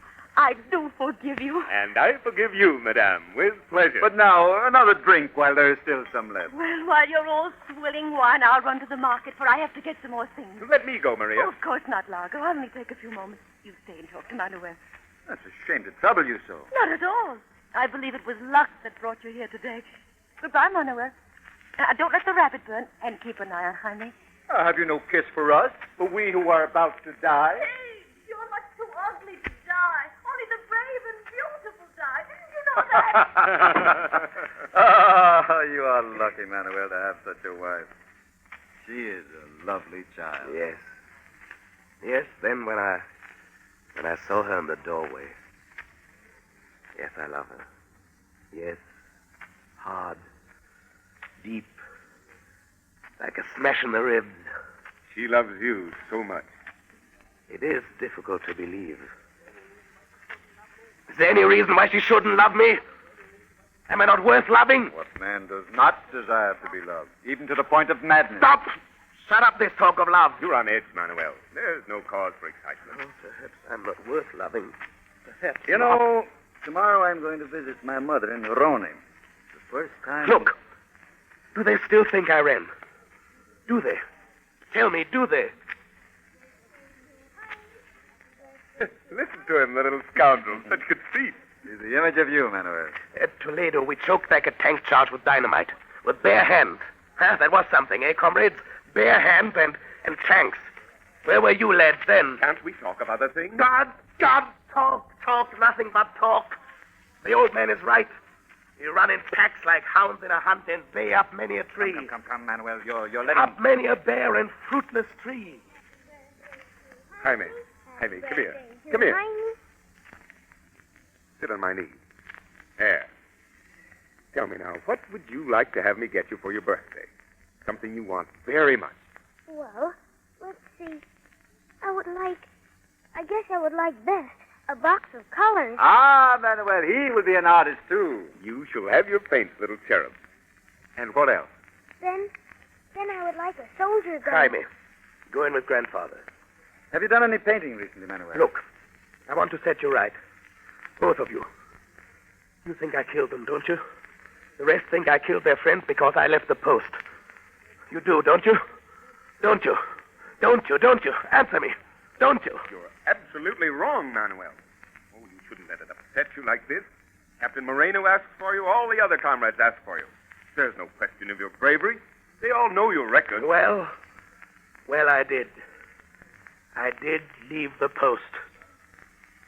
You understand? If they died because I left, then I killed them. You don't know what you're saying, comrade. It's all right for you to... But not because of what you think. Fear? Yes. But not for that. I can't spout reasons at you. I left because I had to leave. Death didn't count. Something forced me. Death? What is death? One gets used to it. But this was... I tell you, no one doubts your bravery. It's a lie that I ran. I didn't run. The game was up then, I thought. Why? Because I was being saved for something else. Something else. Do you see what I mean? Oh, what's the use of all this drool? Pour me some more wine. You feel better to talk. Yes? Maria and I had no fancy dreams, sticky with sentiment. We had a little joy. That's all. We had a little joy. Being together, seeing things, sleeping, Jaime, work and freedom. What times are these? Our times. This year, this day. A wild pulse leaps and throbs under the world's wrist. Oh, what a simile. Ooh, look, Daddy, look. Look what I got. A butterfly from the window. Oh, pretty. Look, Largo.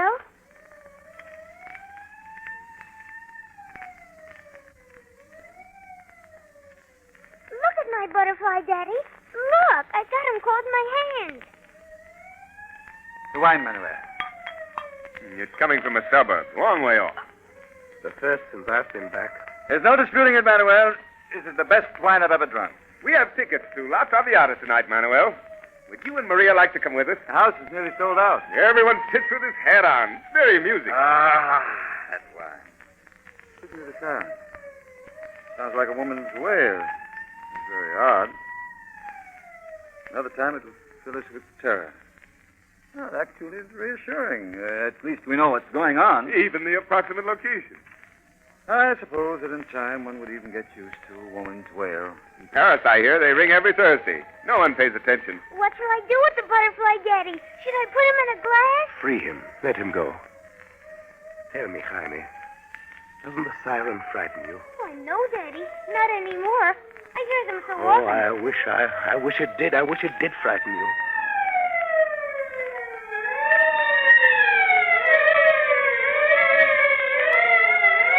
They must be close. That's the Arago Hill siren. They're close. I can't see them. They must be coming with the sun. From over the sea. They're close. They're close. That's the gun placement on Arago Hill. Can't see. Sun's in my eyes. Where are they, Manuel, my boy? Are they close? Can you see them? Sweet Virgin Mary, I can't see them. There they are. There they are. Where? Where? Over the hill. Over the hill. Squadron. 10, 12, 15. Another squadron. 30. My God. My God, 30. 30. My God. They're going in formation. Look how the sun catches the silver flash of the bomb. They're falling off the line. One after another. Boom! Later falls off. Next falls off. Next! They can't miss. What are they bombing? The smoke. They're bombing. They're bombing. Oh, my God, they're bombing the Arago marketplace. Manuel, where are you going? Stop, you fool! Look at the smoke balloons. What pretty colors. Mama can see them. She's closer than I am. What will we do? What can us do? Dial the old man to the cellar, Hernandez. I'm going to the market. They'll need help there. I'll come when I can find the neighbors. Stay here.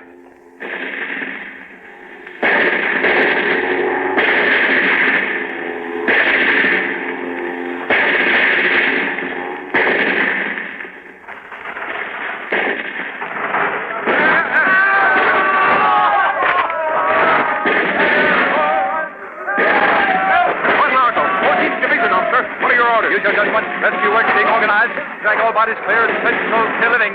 That man with the car, get him! That wall's caving in! That wall! Get away! Get away! The wall, you fool!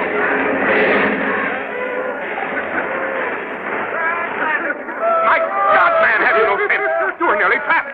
Here, pass me the child. Pass me the child. We've no time to waste. No. I am. What's your name? Name, you fool. What is your name? I don't know. I don't know. Pull yourself together. What's your name? Where do you live? We haven't all day. There are others. Oh, Manuel! Have you? Find her. Nothing to worry about. Find her. Help me. Get out of the way. Get out. Here, you. Help carry these people to the truck. Yes, sir. Margot. Have you seen Manuel? Yes, I saw him. Did you leave the child with the old man? Yes, with the neighbor. They're all right. Is Maria safe? But they found her. Help me with this. How's it? Dead fish, meat, bread. Cover this child with your coat. Look. That's a doll in one arm. My God, the world at an end. Horrible! Horrible!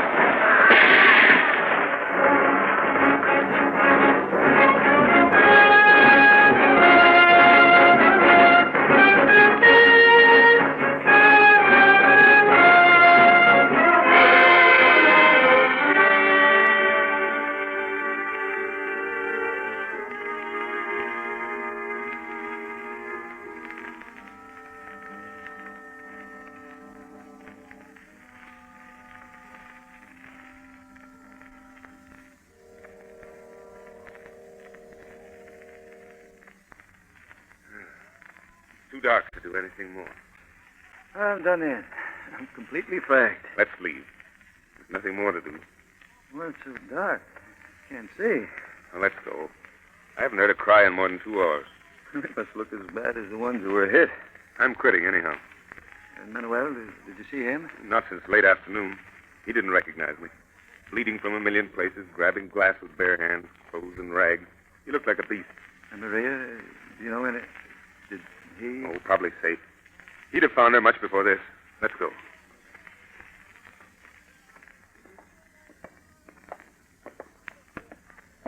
This, my friend, is a day to remember. I've never seen such fear. Never this on a battlefield. Cleaner there. Freer. Many were sick. Some couldn't talk. Couldn't think. Like a wet sponge rubbing across a blackboard. Lost their minds. The end for so many of them. Beginning for others. That threw a fright into me. I thought they were coming back. It's only thunder. Thunder. Storm's coming for sure. Let's stop by Manuel's house and we'll back. Perhaps Maria will make a pot of coffee. We can wash up a bit. They're likely in bed. think I've never seen it so dark. As dark as a grave. Lightning makes it ghostly. Trees like skeletons. It's safe somehow. Safe and quiet graves. All the unleashed fury of a vengeful god is nothing to today's little hate-wrought chest. There's a light in their house. Someone's up. I'm sure it is their house. Positive. I could find it blind. I believe it's beginning to rain. I saw drops. We'll be there in a few moments. God, what is that? A dog. What an awful sound. Keep in mind of what happened. They were like broken toys, so sad and unreal and funny. Lying in crazy positions, like rag dolls. Many were unhurt. Only had their clothes blown off. Strange, that is. I can't see how anyone can be close enough to have their clothes blown off and still not be hurt. Yet the place was full of them. One old patriarch with only hobnailed shoes. I saw a pigeon lying on the sidewalk. It was almost as impressive as anything else. I feel as though... Oh, I could club that dog. I could beat him, club him. I knew where he is. It's coming from close to Manuel's house. But they haven't any dog, I'm positive. Why don't they take him in? Gets in the brain. Beats along the blood. I could club him if I knew where he was. And on a night like this. I'm nervous. Yeah. You wouldn't think we were soldiers. We're not. I'm just a fat man in a uniform. Lately an instructor in the humanities.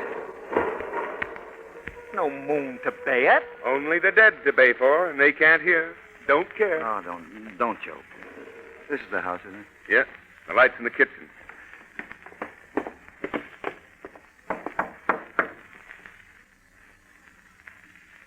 No answer. Open up, Hernandez, and we'll go in. Manuel! Maria! Hernandez! Fargo! Well, that's very odd. There's a light in the house, no answer. Fargo! There's Manuel. Sitting at the table there by the light. Wake up, Manuel. It's me, Hernandez. Wake up, man. Wake up there. Is he hurt, Hernandez? No. No, he's not hurt. He's not. No. He's just resting. Hey, there's the old man, sitting on the floor there in the corner. Where's Maria, Grandfather? Where's Maria? Jaime. Oh, Maria's asleep. In the rain, forgot. It is raining. I can't tell whether it's raining or not. My eyes. We'll go see Lago, the front room. What are you staring at the ceiling for, Grandfather? You look like an idiot. Close your mouth. Close your mouth, you hear me? Hernandez, come here.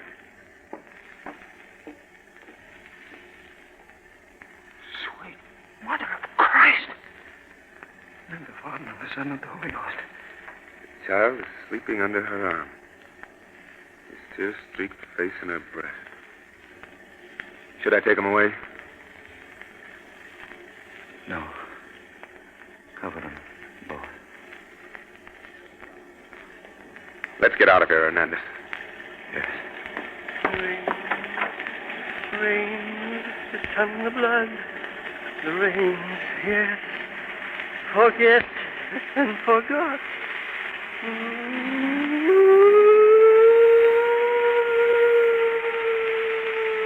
My God! My God, I can't stand it! I can't stand it! It's the old man! The old man!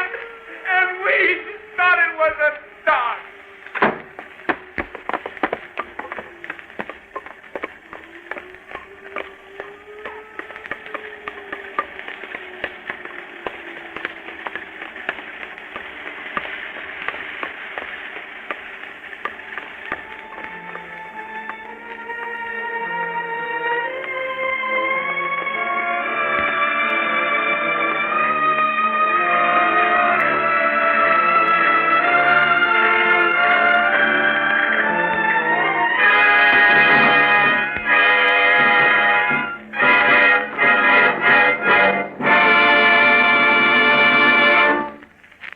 You have been listening to the Columbia Workshops production of Forgotten the Rains, a drama of present-day Spain by William Merrick. Again, the workshop is pleased to announce the advent of a new writer. For the play tonight was the first radio work by William Merrick, who has just returned to America after a year in Spain and who wrote Forgotten the Rains especially for the Columbia Workshop. The principals of tonight's cast included Manuel, Stephen Schnabel, Hernandez, Santos Ortega, Largo, Neil O'Malley, Grandfather Edgar Staley, Maria, Ruth York, the boy Jaime, Ronald Liss. The music heard on tonight's program was composed and conducted by Bernard Herrmann, and the entire production was under the direction of Brewster Morgan. Next Monday night at this same hour, 10:30 to 11 p.m. Eastern Standard Time, the Columbia Workshop will present the work of another new writer, James Frederick, who has chosen to call his first radio play, Mr. Whipple is Worried, a slightly screwy comedy. This is the Columbia Broadcasting System.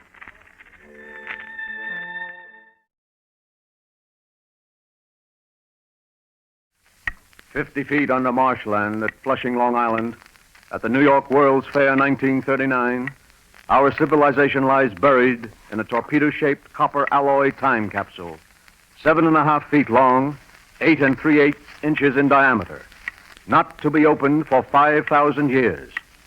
The Columbia Workshop, seeking to compress in its own time capsule the past 5,000 years that have contributed to our civilization and the 5,000 years of the world of tomorrow, resorts to a more evanescent medium, 30 minutes of perishable, fleeting radio time. Less than 30 minutes now. The broadcast was written and directed by William N. Robeson. Never heard of him. I'm sorry, but we must get on. You've heard of me, though. Oh, yes. The Pharaoh Cheops, God King of Egypt 5,000 years ago. Ago?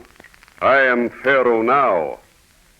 2,000 years ago, my people settled in this valley, learned to till the soil, and to build houses, and to use tools. And with me in my works, my people have reached the climax. For look what I have commanded, and what my people have built for me.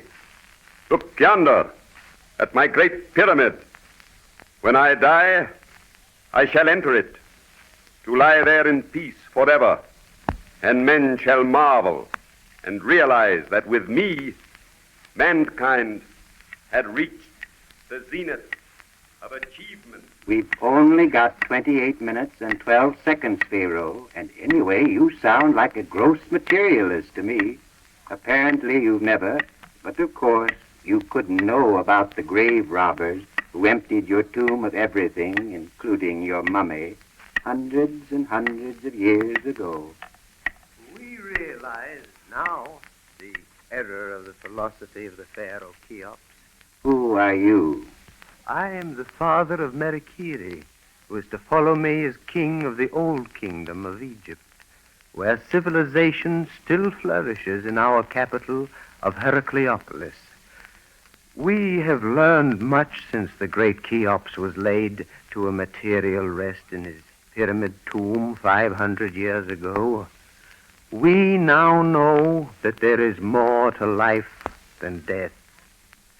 We realize now how well bestead are men, the flocks of God, for he made heaven and earth according to their desire.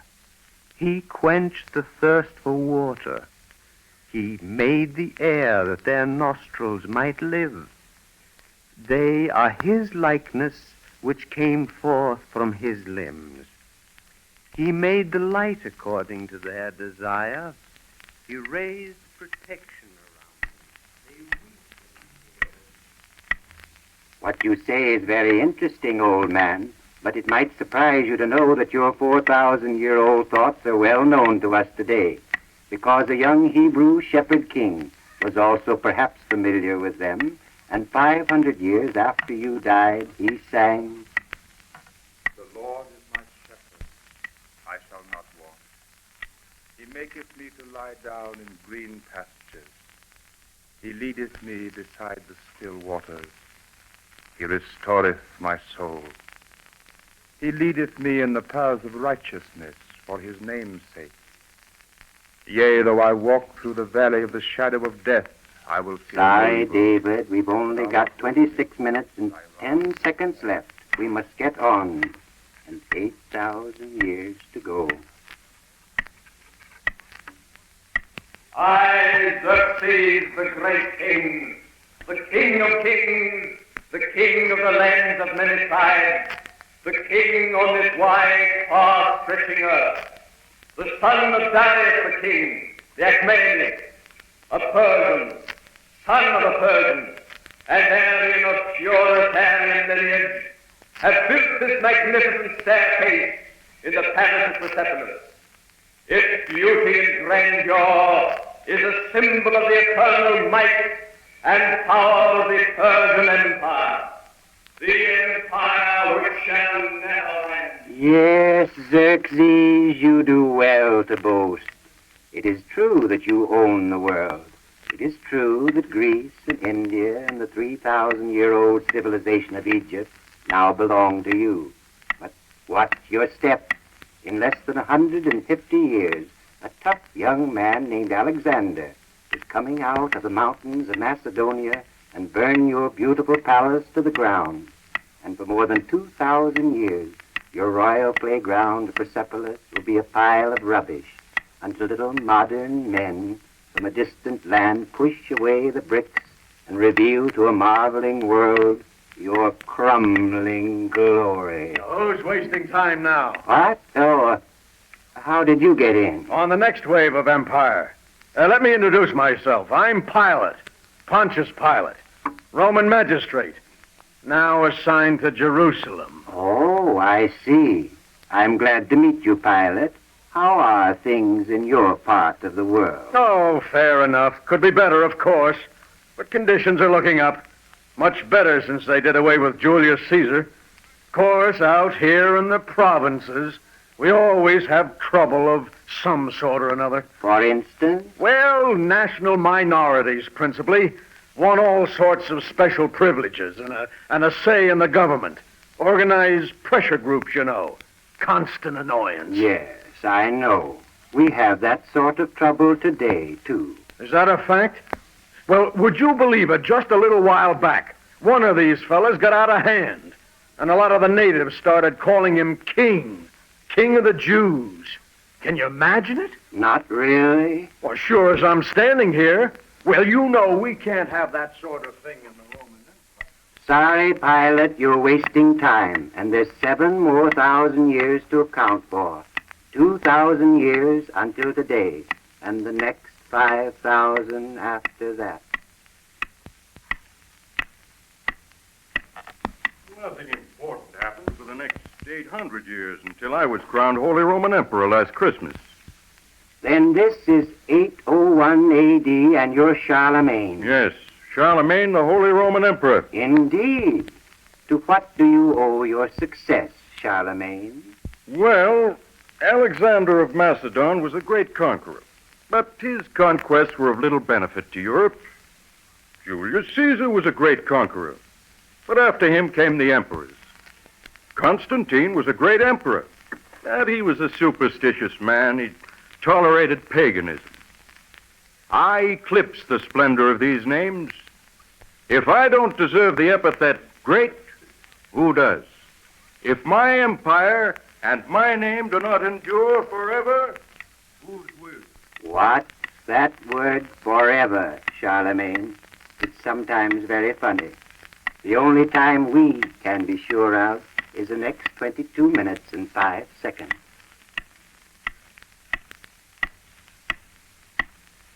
I am Godfrey de Bouillon. I was one of the leaders of the First Crusade. What is all this talk of time? It took us a year before besieged Antioch fell to the might of Christian arms. We laid siege to the holy city for more than a month. We had time, we took time, and it was worth it. When my men rode into Jerusalem, the slaughter was magnificent. The blood of the infidel ran through the streets until it splattered on our horses' bellies and stained our coats of mail. Oh, it was glorious. Glorious to wade through rivers of blood in the name of God. It was only Saracen blood. And that night, sobbing for joy, we entered the Holy Sepulchre. Splattered with blood? Of course. We gave our thanks to God who had led us to such a glorious victory. A victory which will endure forever. Your victory is not yet complete, bloody Godfrey. Men still fight in the Holy Land, and the only lasting value of your crusade and the ones that followed was to open a trade route to the Orient and to open the eyes of church-bound Europe to wider horizons and a vaster world. You speak nonsense. You do not realize... Time's up, Godfrey the Bloody. There's only 20 minutes and 5 seconds left. I am Francois, the vintner. That is, I was a vintner until the Black Death came. Now, because I'm one of the strongest men in the village, I bury the dead. Soon, there will be no one left to bury. They die in the street. They die in their beds. Horrible humors drooling from their mouths. They die, young and old.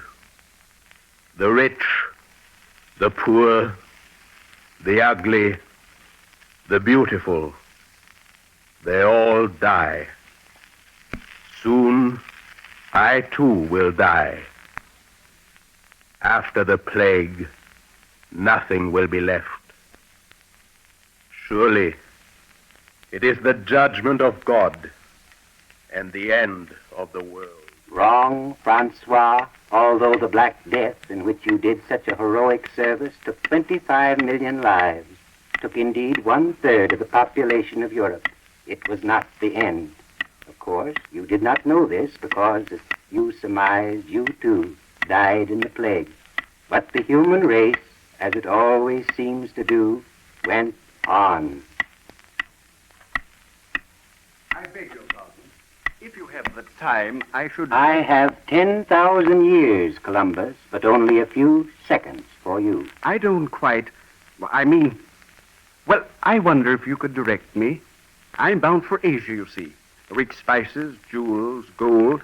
Marco Polo came back a while ago with really fabulous stories. But instead of heading due east, I'm determined You're heading west. That's right.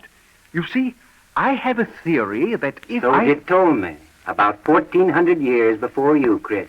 But you're okay. Keep on west and bear left at the Azores, and you'll run right into America. Little time, so little time. I had a thing to say, but I will fit it with some better time. Ah, a man of sense.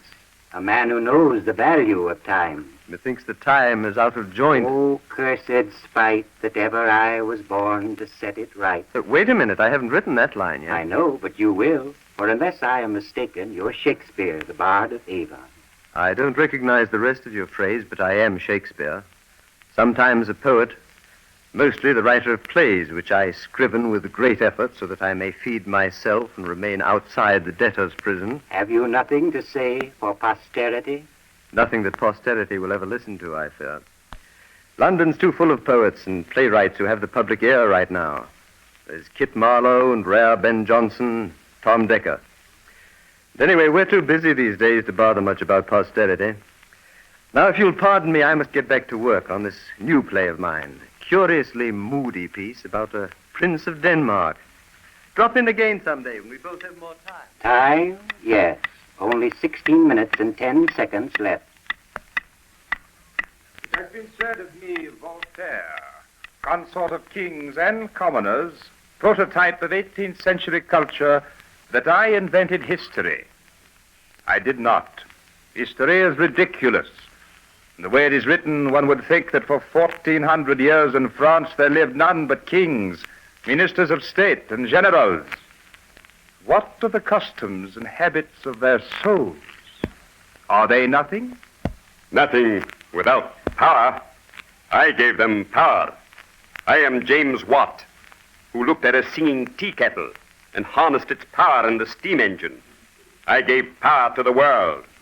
I created a revolution without the shedding of a drop of blood. The Industrial Revolution. No bloodshed in Homestead No bloodshed at Passaic. or Ludlow. Or South Chicago. No time for arguments. No time for recriminations. The Industrial Revolution is a fact. Bloody fact. They are right. I saw it all. I knew what the machine would do. I predicted it. Who are you? Karl Marx. Sorry, we have only 14 minutes and 6 seconds left. You must hear me. A specter is haunting Europe. The specter of communism. All the powers of old Europe have entered into a holy alliance to exorcise this specter. Where is the party in opposition that has not been decried as communistic by its opponents in power? Communism is already acknowledged by all European powers to be itself a power. Wait a minute, Herr Marx. We've only gotten to the 19th century. Friedrich Engels and I wrote those words in 1848. And no one would listen to them. Just a minute, madam. Silence. Victoria Regina speaks. When I was 18, I received a crown tarnished with ineptitude and vice. I wore it 63 years and made it a symbol of private virtue and public honor. Only 13 minutes and 10 seconds, Vicky. But I gave my name to a whole sprawling century. The sun never sets on my empire. You're wasting time. But look at my times. Robert Browning and his lovely wife, antimacassars, whatnots, Carlyle, the Huxleys, Parnell, Mill, Gladstone, Bustles, Rossetti, William Morris, Karl Marx, although I never knew him. Bourgeois. The Yellow Book, the Suez Canal, Aubrey and Oscar, and Dizzy. Dizzy was so important. Time's up, Your Majesty. But the list is so long. We still remember you. We have so little time, and there's a war coming on. And I say unto you, the time of Armageddon is at hand, as it is prophesied in the Scriptures. In Flanders fields, our boys lie bleeding, sacrifices to the beast. Across the world ride the 4 horsemen of the apocalypse. Nothing can save us now, for it has come as it was written, this is the destruction of mankind. This is the end of the world. O ye of little faith. Not so fast, old boy. Not yet a while. We still have 12 minutes and 10 seconds to go. And so much has happened since the war to end all wars was itself ended. Just listen to the voice of our time. Darnella, I love your hair and eyes. I'm a lucky fella to catch you such a pass. Well, then I'll bid 3 spades, although I don't suppose Every day, in every way, I'm getting better and better. Every day, in every Well, way. you know, I'm just about decided to bob my hair. John and I were talking about You'd better stock up your cellar. After July 1st, there won't be a drop of liquor in the whole country. I'm always thinking of you, Ma. Better get into this. The sure thing. A friend of mine gave me the tip. Bound to go up 5 points. Thank you. I just love one, but I never smoke in public. After all, at home it's We all have right. no bananas. We have no bananas. Maisie, it's a 2-letter word meaning Egyptian sun god. If I can only get Alabama, 24 votes for Underwood. Alabama, Oh, come on, baby. A little neck never hurt anybody. You have to. The people of Tennessee versus John Thomas Scopes. The charge, teaching that men are descended from monkeys. Counsel for the defense, Clarence. Shining for me. Listen, I got it straight. The new Ford's going to have a gear shift. And what's more, they're going to have a different... American Universal Consolidated, 100, 101, 101 and 1/2. What do you know? That Lindbergh fella's made it, and ain't he handsome? No waiting for seats. See the new Vitaphone talking pictures. There's no waiting for seats. American Universal Consolidated, 120, 123. All right, you mucks. 125. Up against the wall. Reach. Okay, Tony. Let him have it. I do not choose to run. Dear friends of the unseen audience, it always gives me pleasure to address you way out there in Radio Land, and I know that you too. Consolidated, 198, 199 and 1/2. I remember 200. You. You're Mr. Addison Sims of Seattle. We met 3 years Come ago. on, hurry, Frank. It's Clara Bow's first talkie, and I don't want to miss any of it. You know, 205, 206. Don't sell America short. 211. 213. 215. These prices will look ridiculously cheap in another year. Buy. I can't give you anything but love. American Universal Consolidated, 278, 281 and 1/2, 283, 284. There is no top. 286. Buy. 287. Four-wheel brakes. Buy. Super heterodyne six-tube console model. 290. Buy. 292. The sky's the limit. 296. 298. 300. 301. Just tell him Mike sent ya. 311. 305.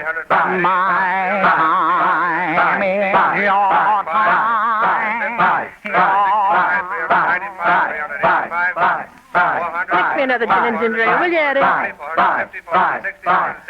Hello. This am the Fresh Air Taxi Cab Company in Copley. No, Amos ain't here. I hope you will always think of me when you wear these, darling. 640, 650, 660, 670, 680, 690, 700, 701, 702, 703, 704, 705, 706, 707. American Universal Consolidated, 18, 17 and 1/2, 17, 16 and 3/4, 15, 14. Prosperity 13, is just around the corner. Buddy, can you spare a dime?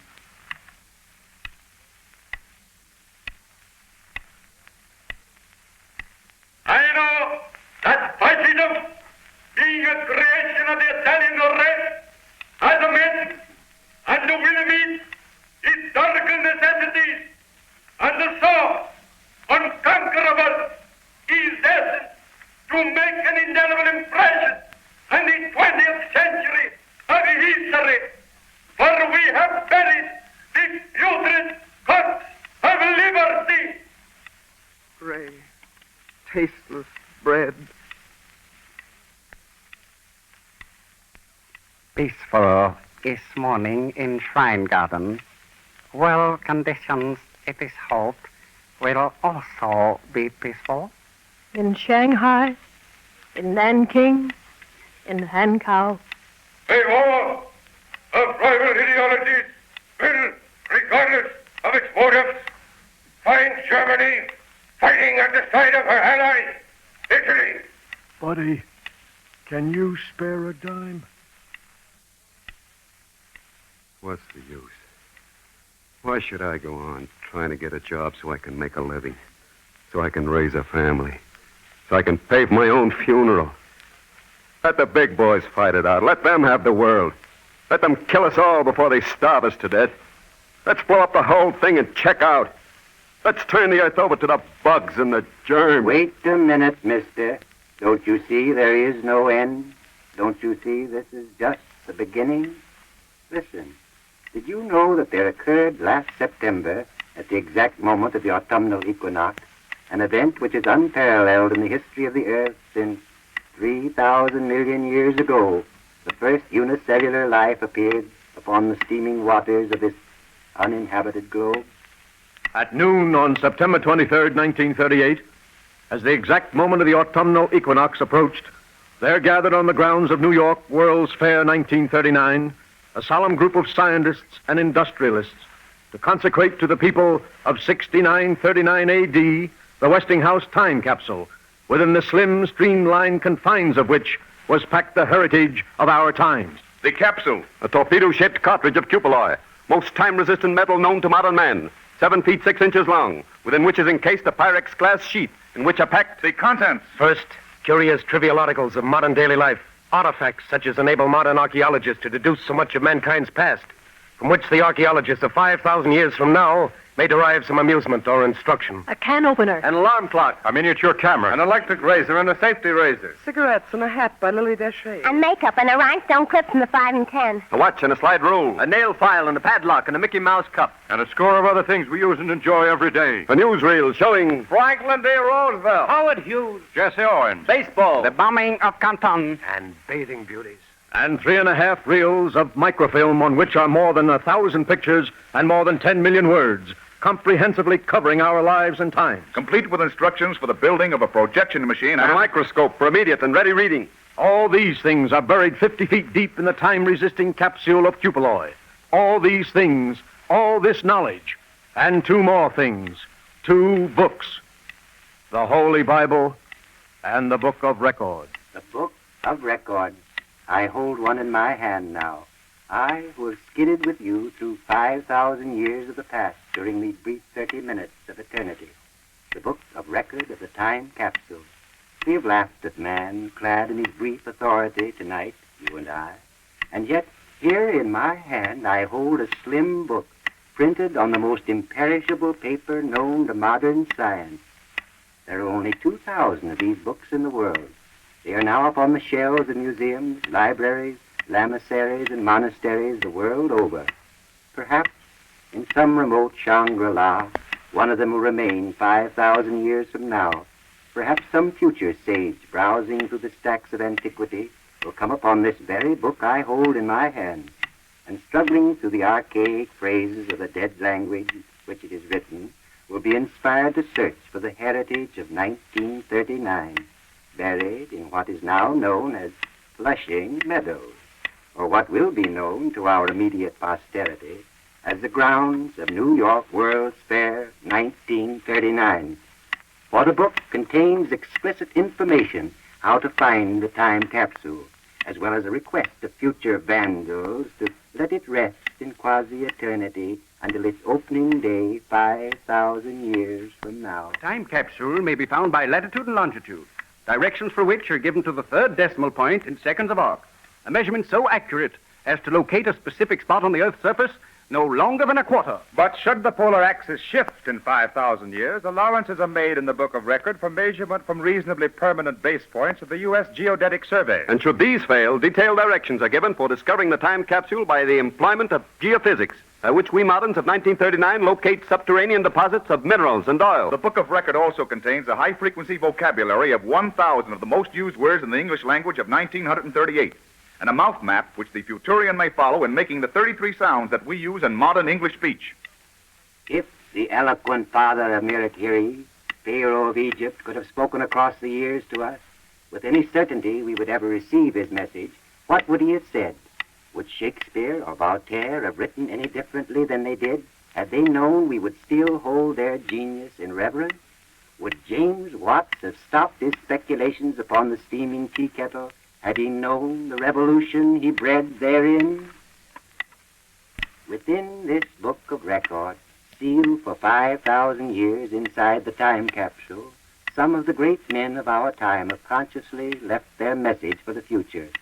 Thomas Mann, exiled German novelist, now living in the United States, winner of a Nobel Prize in Literature, writes, "The optimistic conception of the future is a projection into time of an endeavor which does not belong to the temporal world. The endeavor on the part of man to approximate to his idea of himself, the humanization of man. What we in this year of our Lord 1938 understand by the term culture, a notion held in small esteem today by certain nations of the Western world, is simply this endeavor. What we call the spirit is identical with it too. Brothers of the future, united with us in the spirit, and in this endeavor, we send our greetings." Robert A. Millikan, Nobel Prize winner in physics, the man who isolated and measured the ultimate electrical unit, the electron, tells 6939. At this moment, August 22nd, 1938, the principles of representative ballot government are in deadly conflict with the principles of despotism. If the rational, scientific, progressive principles win out in this struggle, there is a possibility of a warless golden age ahead for mankind. And Albert Einstein, exiled German physicist, whose genius has changed the course of modern science and philosophy, quietly addresses posterity. Our time is rich in inventive minds, the inventions of which could facilitate our lives considerably. However, the production and distribution of commodities is entirely unorganized, so that everybody must live in fear of being eliminated from the economic cycle, in this way suffering for the want of everything. Furthermore, people living in different countries kill each other at irregular time intervals, so that also for this reason anyone who thinks about the future must live in fear and terror. I trust that posterity will read these statements with a feeling of proud and justified superiority. There is so little time, just 30 seconds left, and we turn another page of the Book of Man. Wait a minute before you turn that page. Yeah? I've been listening to all this stuff, and I don't get it. What's it got to do with me? I'm just a citizen and a taxpayer. What's it all about? Where do I come in? You are in. All of it is yours. And this next minute and the next 5,000 years. This is the Columbia Broadcasting System.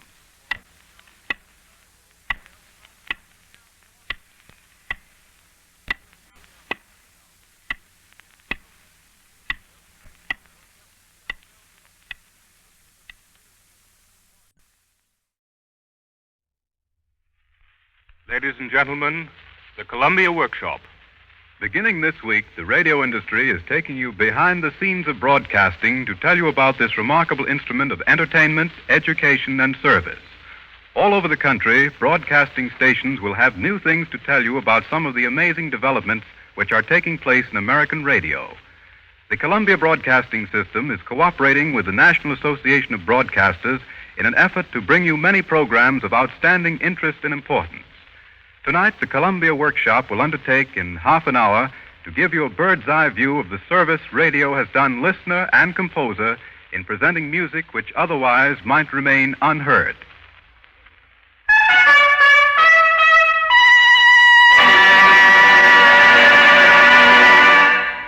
On the night of September 15th, 1927, the first day of its network operations, the Columbia Broadcasting System sounded a keynote of its music policy by the first complete performance of the new American opera, The King's Henchman, by Deems Taylor.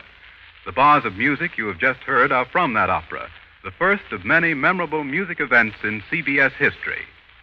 The Columbia Workshop narrator this evening is Davidson Taylor, General Supervisor of Music Broadcasts for CBS.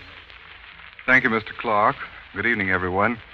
Obviously, it is impossible to condense the whole music history of radio into so small a capsule as tonight's workshop period. In 1938 alone, there were 661 3/4 hours of serious music on this one network, 1,266 broadcasts. Tonight we have time to focus attention only on a single task of radio music activity. This task is giving an opportunity for unfamiliar works by great composers and new works by living composers to be heard by the widest possible public. Such broadcasts as the monumental Philharmonic Symphony series on Sunday afternoons have led radio listeners to take for granted that great music will be readily available to them. But how about music with unfamiliar titles by familiar names? There's a great treasury of pieces from the past which are sunk into obscurity today, but which were the popular music of their own time. That is why Bernard Herrmann, who conducts for the workshop, instituted some time ago a series of programs called Famous Musical Evenings, in which he played pieces that were in constant demand from the composers of other days. It is not so difficult to hear Handel's Messiah. It is more difficult to hear his occasional overture. So on one of these programs of Famous Musical Evenings, the announcer would paint the atmosphere of a London concert of the 18th century and refer to the triumphal march from George Frederick Handel's occasional overture as the stirring piece Mr. Handel wrote last year to celebrate the King's victory over the young pretender, Charles Edward. And here is the march from the Handel occasional overture, Mr. Herrmann conducting.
curious things about concert audiences in this country is their enormous solemnity.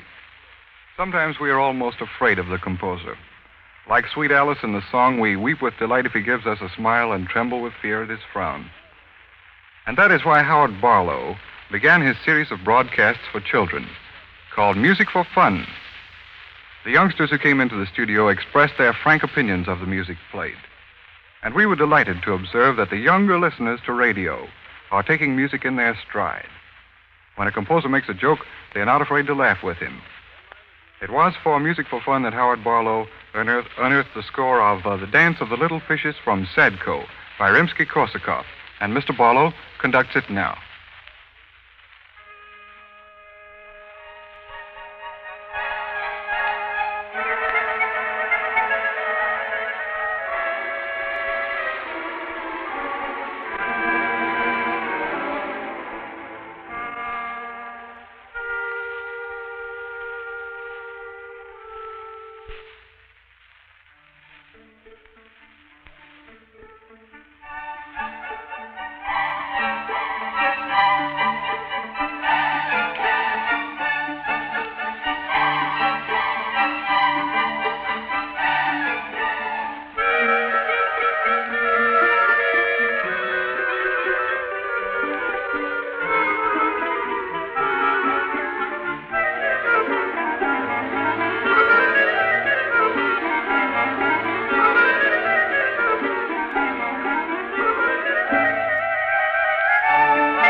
American School of the Air, which is broadcast during the school year at the same time each afternoon, Bernard Herrmann devised a music series of works by famous amateurs. The composers included quite a lot of people many of us may never have thought of as musicians. Sidney Lanier, Marie Antoinette, Frederick the Great, Friedrich Nietzsche, Samuel Butler. In playing these works by famous amateurs, we emphasized that it is not necessary to be a professional musician and give your whole life to the art in order to get a great deal out of it and bring a great deal to it. The youngsters and the teachers listening to this series heard for the first time on the American air the overture from an enchanting little opera, The Village Soothsayer, by the French humanist and philosopher Jean-Jacques Rousseau. Mr. Herrmann directs tonight the overture from this disarming little work.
first series Mr. Herman introduced on CBS was Exploring Music.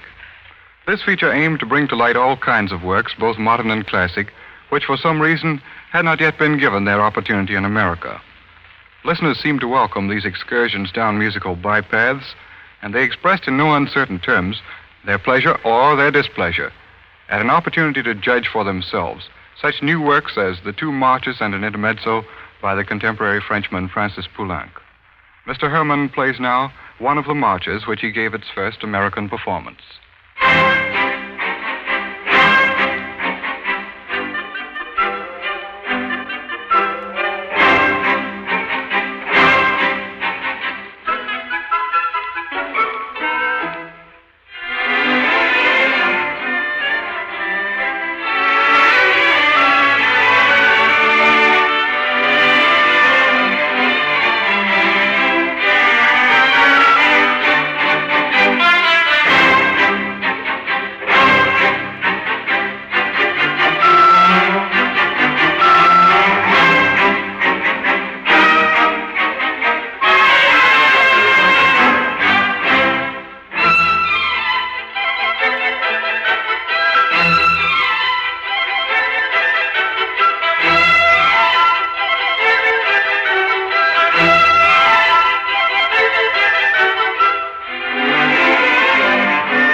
We confess willingly that we have always had something of a bias at CBS in favor of American music. The name of Charles Ives is by no means as familiar as it might be to American concert audiences. It is much more familiar to radio listeners because many of his works have been heard on Columbia stations. One of these was his Quartet in G. We have time tonight for only part of the second movement. It is based on two familiar hymn tunes, Come Thou Fount of Every Blessing and Sweet Canaan's Happy Land. Whether this work is a masterpiece is not for us to say. However, after many years of broadcasting music by Charles Ives, we feel secure in stating that it is the work of a master. Bernard Herrmann conducts the string orchestra in this music now.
Incident to his broadcasts of everybody's music, Howard Barlow announced that he would play at least one American work on every concert. He also invited American composers everywhere to send him their scores so that he might perform as many new works as possible. Among the composers who responded was a young Texas woman named Julia Smith.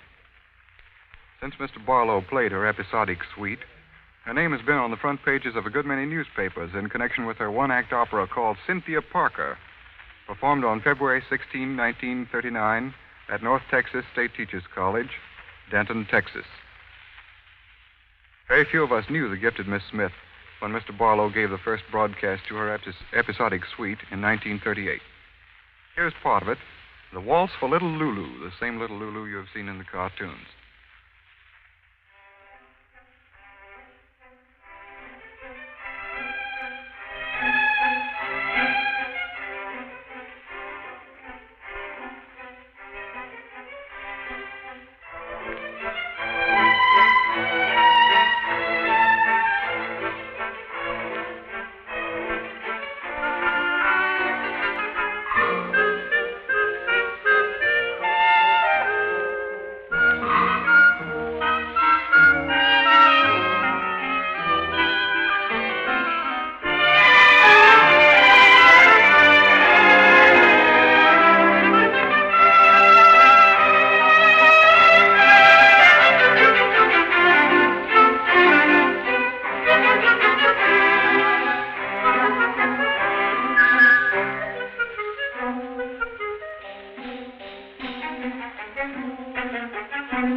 We feel at CBS that the Columbia Composers Commission is a specific radio contribution to the cause of American music.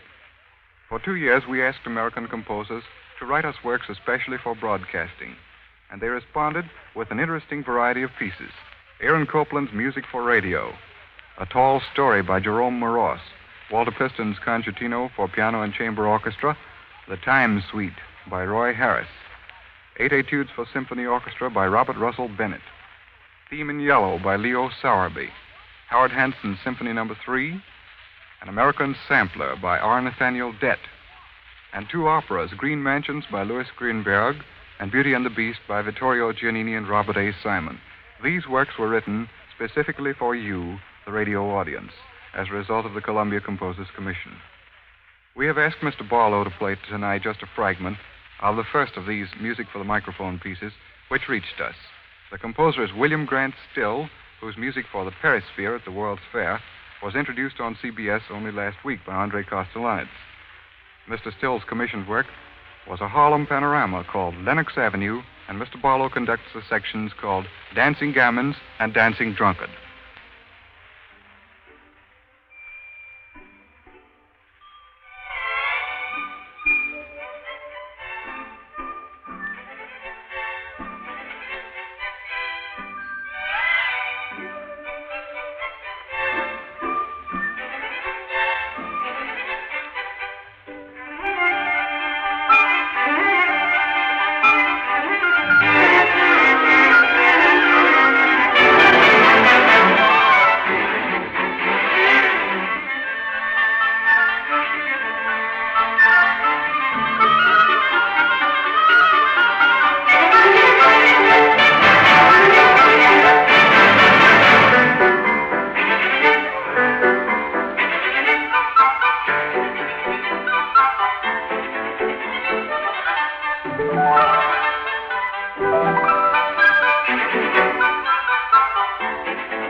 sometimes been accused of merely capitalizing on materials created for other media. We hope we have shown tonight how deep an interest radio takes in bringing both new and neglected old ones before a public which might otherwise find such music unavailable. We want to conclude this workshop broadcast with a work by a young man whom you all know. He is Bernard Herrmann, who not only conducts the workshop orchestra as a rule, but also composes many of the scores of incidental music, which add so much to these productions. Howard Barlow will conduct Mr. Herrmann's scherzo, composed in 1936 especially for the Columbia Broadcasting Symphony. Before he does so, we would like to tell you that Mr. Herrmann's most ambitious work, the dramatic cantata Moby Dick, will receive its world premiere during the Philharmonic Symphony season next year and will also be on CBS. Mr. John Barber says that he thinks Moby Dick is probably the most important work by a young American composer which has come to his attention.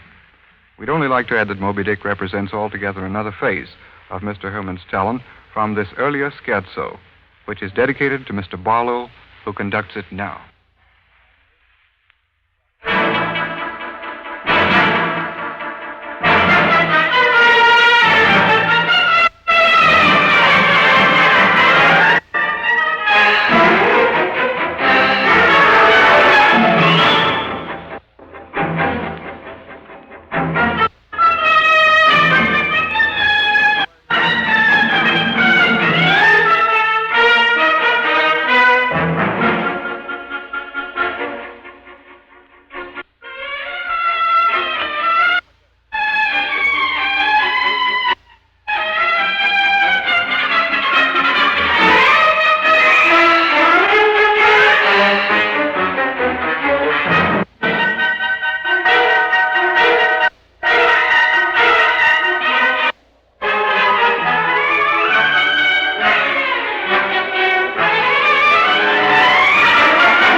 Tonight, the Columbia Workshop has brought you the first in a series of CBS presentations devoted to the story of radio itself and given in cooperation with the National Association of Broadcasters.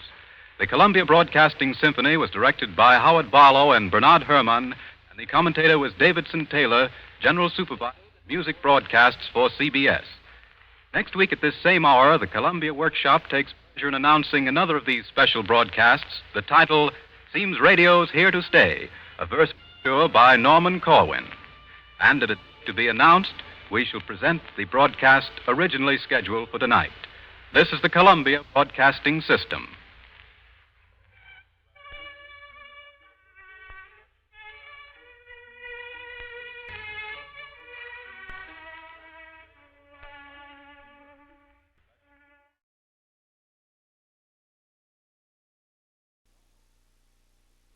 The Columbia Workshop presents Wild Man, an original play for radio by David Redstone.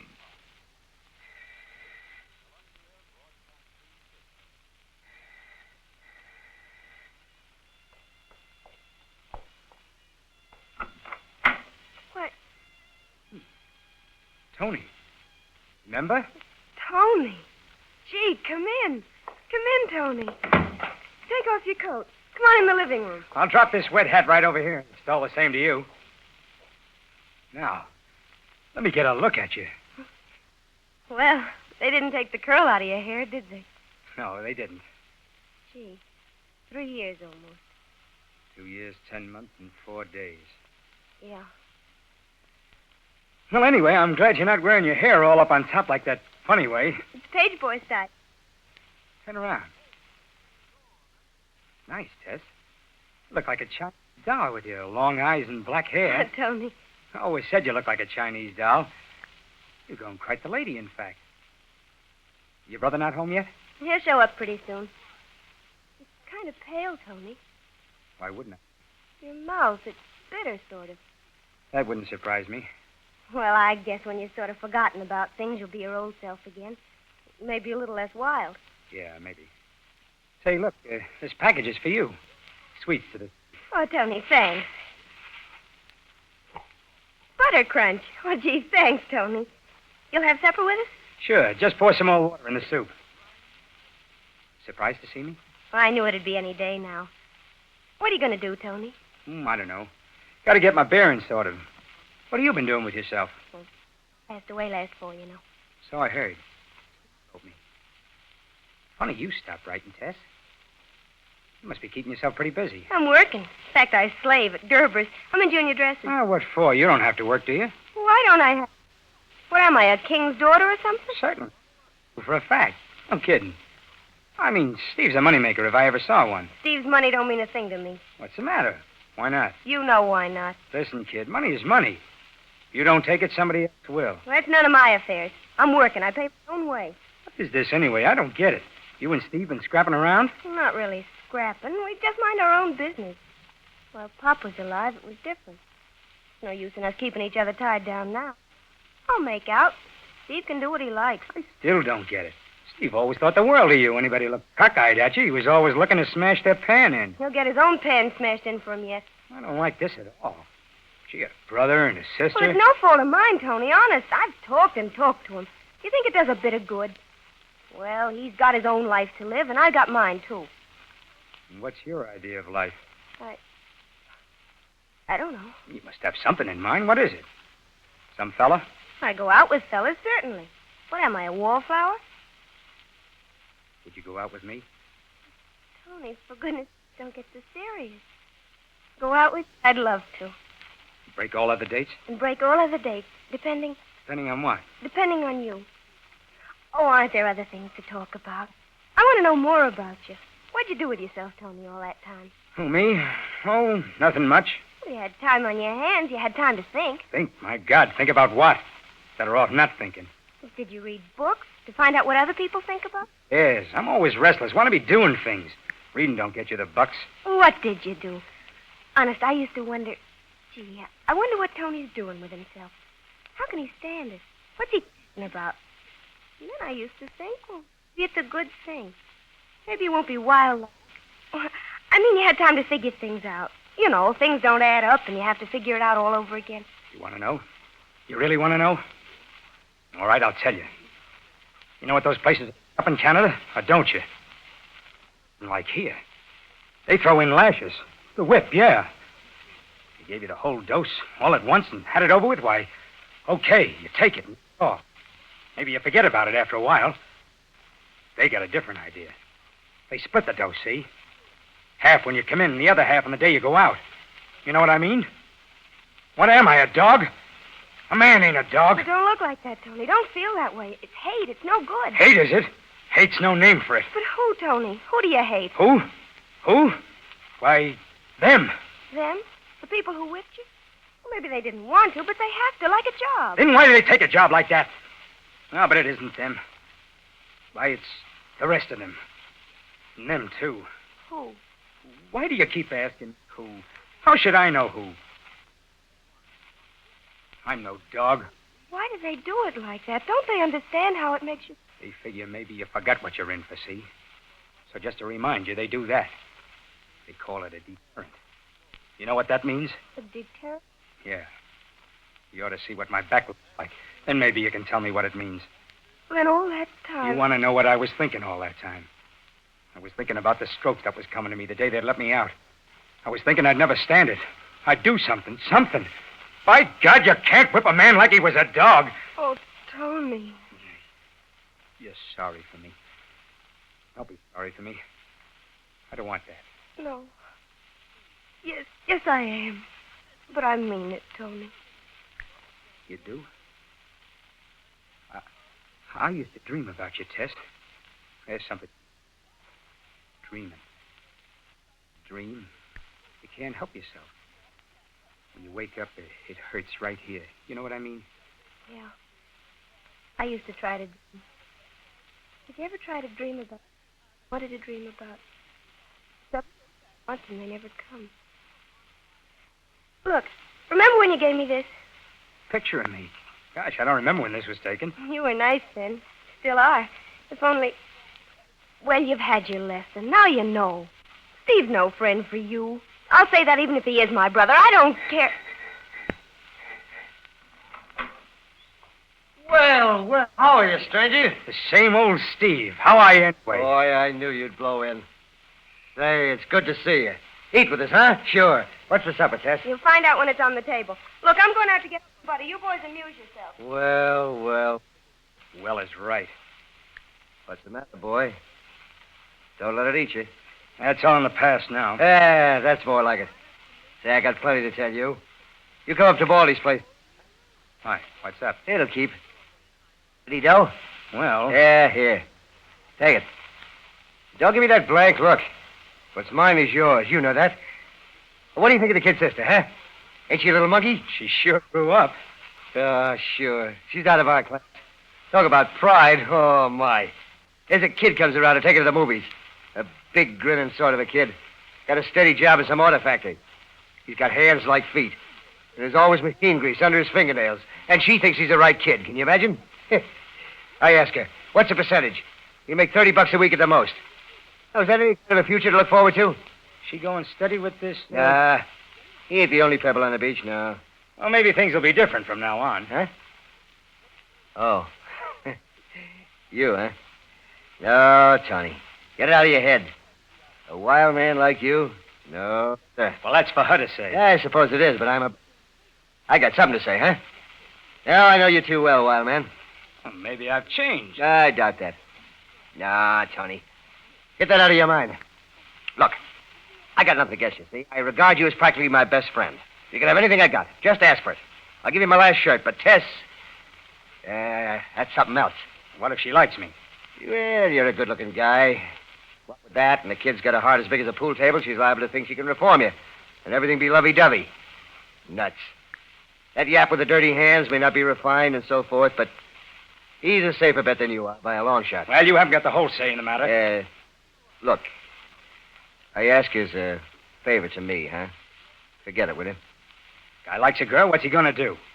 Look, I'll admit I'm as wild as they come. I might not own the way I am. There's an angle you didn't figure on. Say, what are you? One of these reform guys? Well, you're not. You like to put on a clean shirt in the morning, don't you? Like to get a manicure, have your shoes shined? You like to drive a car? You know all about it, don't you? Sure. Can it? Here's Tess now. What'd she do? Forget a key? Just a minute. Oh, evening, Steve. Hello, Bill. Come on in. Tess just went to the store. Take your things off, Bill. I want you to meet a friend of mine, Tony Pollard. Tony, this is Bill Marcus. Oh, pleased to meet you. Pleased to meet you. Hey, ouch. Oh, gee, I'm sorry. I guess I don't know my own strength. You know, I handle wrenches all day, and, well, I guess everything I touch, I grab a hold of is a wrench. I'm surprised your wrench don't say ouch. Hey, what's that? Oh, a box of candy, I'll bet. Put up in a... Oh, there's another box of candy. Eat us or something, huh? Yeah. You know, I figured me and Tess might take in a movie. You all had supper? Not yet. Are you with us? I've already ate. I'll sit down, though, and listen to radio. About me. Maybe Tess won't want to go to a movie tonight. Well, if you ask me, boxes of candy, movies, I expect to save money that way, Bill. Oh, no, it don't hurt once in a while. Maybe someday the money will come in handier for other things. What other things? Oh, no, I don't know. You know, you settle down after a while, and instead of buying candy and movies, well, you begin to think about bedroom sets and stockings. You know how it is. Sometimes you get way ahead of yourself. Yeah, you got something there. I'll bet I got something there. The way I figure, let them buy their own stockings. Well, Tess figures she'd work even if she did get married. No wife of mine would work. Well, they got a right, I suppose, if they want to. And if they don't have to, they don't want to. No, but Tess likes it. Some girls likes to work. Leaving Tess out of it, I don't think they ought to work. Man ought to have more pride than to let his wife work. Well, now, listen, I got as much pride as anybody. If Tess feels like... I wasn't speaking about Tess. Who wasn't speaking about me? Oh, hello, Billy. Oh, hello, Tess. The weather's starting to nip, isn't it? Yeah, gee, but it sure makes you look pretty. Gosh, like a great big botch of rouge. You can't buy that stuff, though, huh? You can buy anything. Oh, though you can't buy that, boy. Will you go to a movie with me after supper, Tess? Why, Go ahead, Tess. You kids go right ahead. Me and Tony got a lot of things to talk about. You know, we haven't seen each other in 3 years. Can you imagine that? Oh, you been out of town? Yeah. Yeah, he's been up in Canada. Canada? Say, boy, it's a marvelous country up through there, ain't it? Yeah. Gosh, I sure envy you. Maybe someday... I'm going into the kitchen. I got men to feed. You boys play nice now. Yeah. I'll see what's on the radio.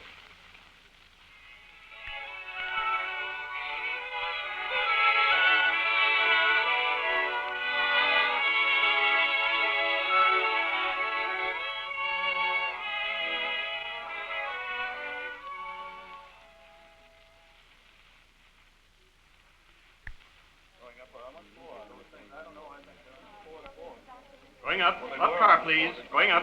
Watch the door, please.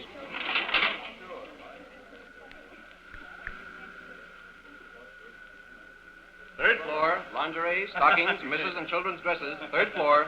Is this junior dresses? Yes, sir. Third floor. Let him out, please.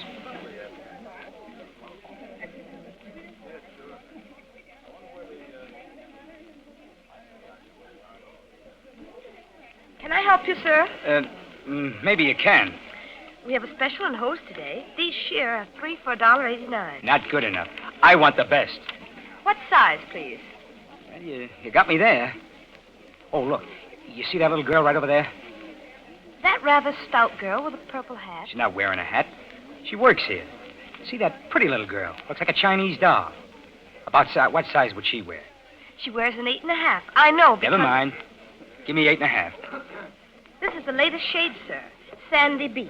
Or maybe this. Give me that. I'll take a dozen pair and put them in a nice box, will you? Certainly.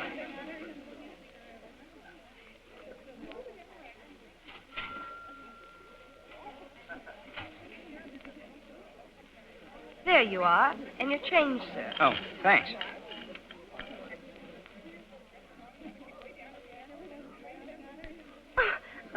Tony, I couldn't imagine what was tickling my neck. You want to know a secret? You got a run in your stocking. Have I? Oh, I could curse. I only wore them twice. Why, what in the world? It's stockings. When I saw you, I thought to myself... Oh, you shouldn't have. You keep doing things like this all the time. All the time? Say, give me a chance, kid. Takes more than a month to get back on my feet again. Well, there's the section manager. We can't talk here, Tony. Look, wait out by the stairs. I'll be there in a second.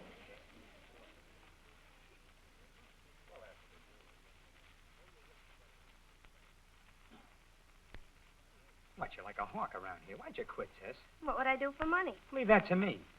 I want to ask you something, Tony. What? Don't do it. Don't do what? Whatever it is. So don't pretend you don't know. Where are you getting this money from? Money for stockings, for expensive flowers. I'm not used to it. I don't like it. You'll get used to it, baby. I had a lucky streak, that's all. You ever figure on an unlucky streak? What's the use of going around with a down-on-the-mouth look?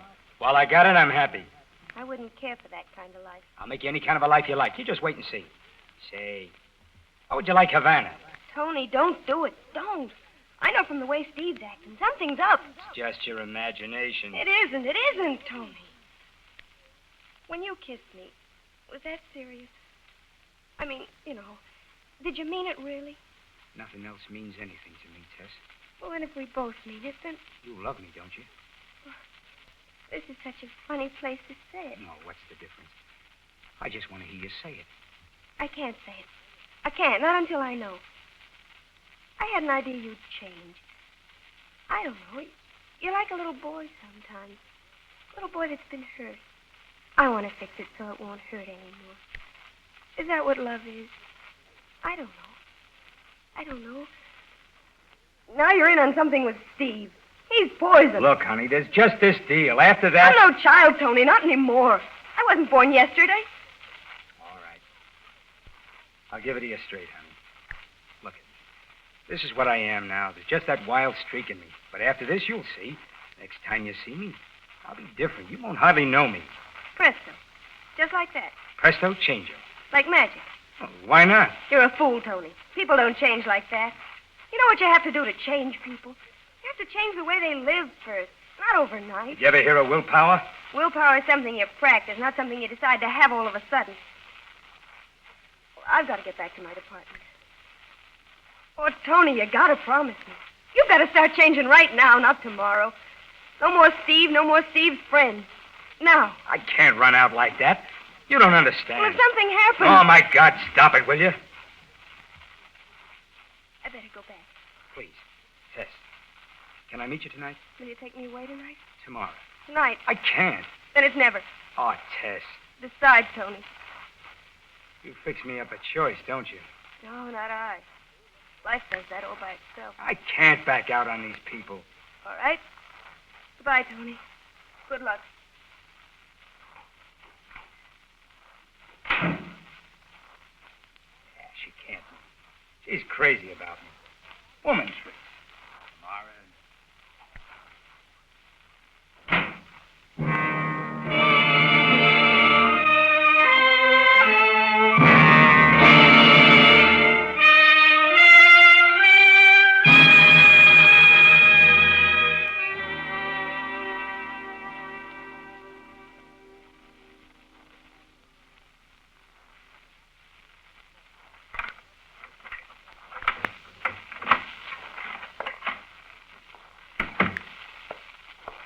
Tony, how'd you get in? Tess, I thought it was... Steve gave me the key. Who'd you think it was? How long have you been here? I don't know. Since this morning. I don't know. Why have you got your hand in your pocket? Have I? Oh, I don't know. What are coat pockets for? What are you carrying? Let me see. Get away. Tony, you pushed me away. Keep your potties out of people's pockets. There'll be time enough for you to learn that. Right now, I don't like it. I never saw you acting like this, Tony. You're nervous. I'm not nervous. Why should I be nervous? You've been here alone all this time? Yeah, I had a headache. Tried to sleep it off in Steve's room. That's why he gave me the key. You didn't do much sleeping. No? Your clothes aren't much. You've been smoking plenty. I emptied both of those trays before I left this morning. You don't cure a headache, Tony Pollard, by smoking. You try anything. I don't know. I've been groggy all day. I'm sick, Tess. Sick, are you? I'm the one that's sick, not you. What's the matter, Tess? Why are you sore at me? Oh, please don't be sore at me now. Let go of me. Tess. I said let me go. Let me take my things off. Go ahead.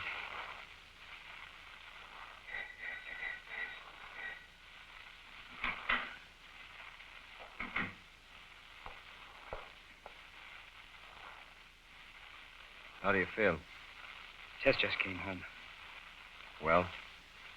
She saw us a boil. What for? She wants to know how I happen to be here. Oh, that all? Well, it's the way she said it. Yeah, she gets that way every once in a while. Don't let her get you down. Yeah. That kid wasn't born yesterday, Steve. No, she wasn't. What do you mean? You can't fool her much. She's pretty sore. She don't know. What's the difference? Did you tell her anything? What do you take me for? All right. Want some whiskey? No. Oh, I don't want any. You better have some. I don't want any. Come on, drink it down, you Will fool. you kindly not bother me? What's the matter with you? Come on, brace up. What are you, some kind of punk? Look, Steve, the sound of your voice grates on my nerves. Just shut up. Understand? Well, I didn't think I'd have to wet nurse you, of all people. Wild man. Where's the paper? The paper? The newspaper. I got it, and you bring home a paper? Well, listen to him. What do you want a newspaper for? Was there... Did you see anything about... The less said, the better. You should have brought me a paper. Here I am, locked up all day like in a jail. I can't even have a newspaper. You'd think I was in jail. Start getting used to it. You picked the wrong time to get funny, mister. Look, you leave everything to me, will you, please? If I think you're better off without a paper, that's what goes. I want to know what happened. You've a stare, Shelley. Tell a guy, will you? Do I have to go out and buy one? Here. Stay here. Get me? It ain't because of your pleasant personality, either. I'm looking out for number one. Get it? Now, calm yourself. Just what do you want to know? That guy that I understand his name was Swain. Was? Was, did you say? Yeah. He was married. There was a picture of his wife and a kid. A little girl. Married. Little girl. Listen, Steve, maybe he'll pull through. No. The bottle's over there.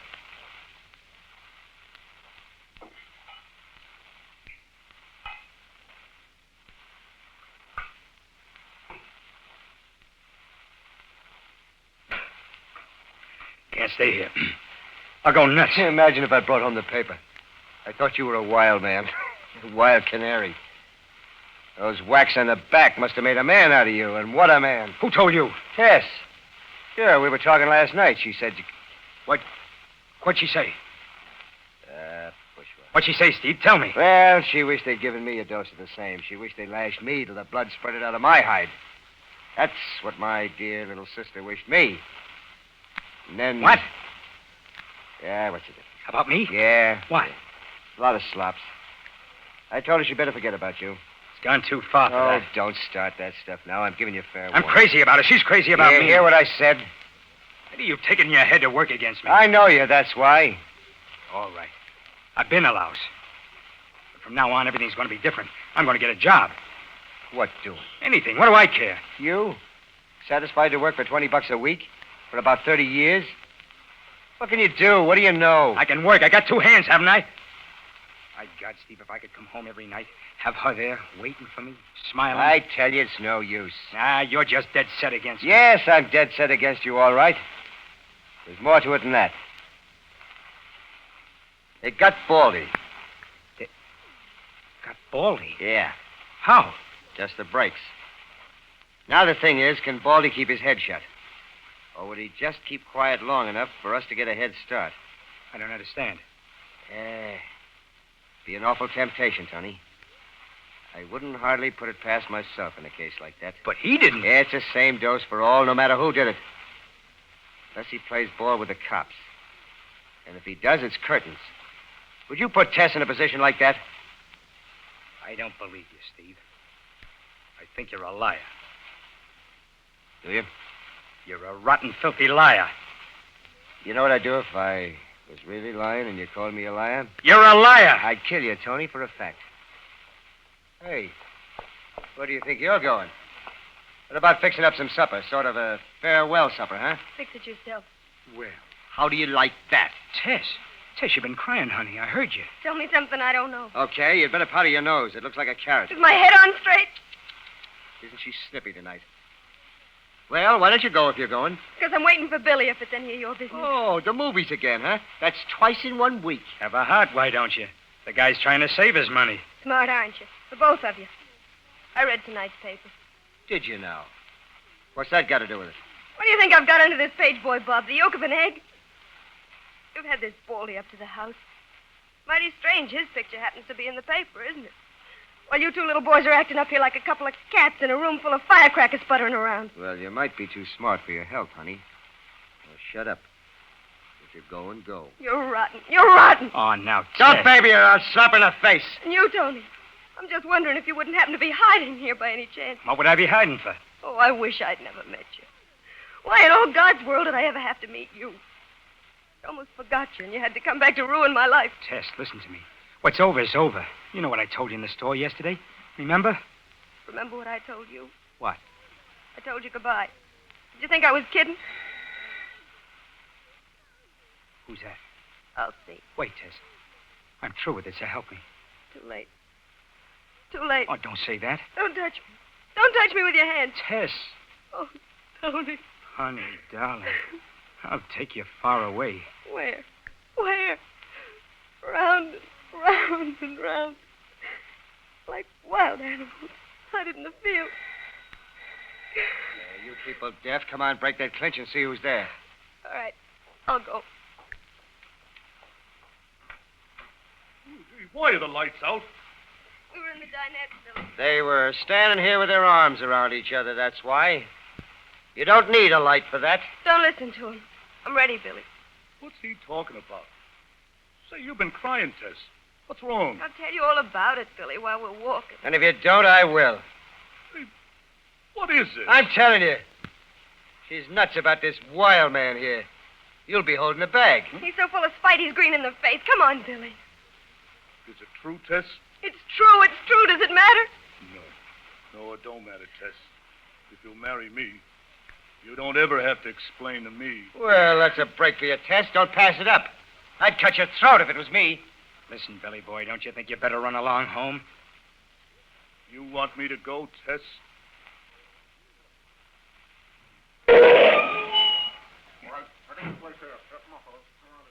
Listen, who's in front of the house? Douse that alcove light.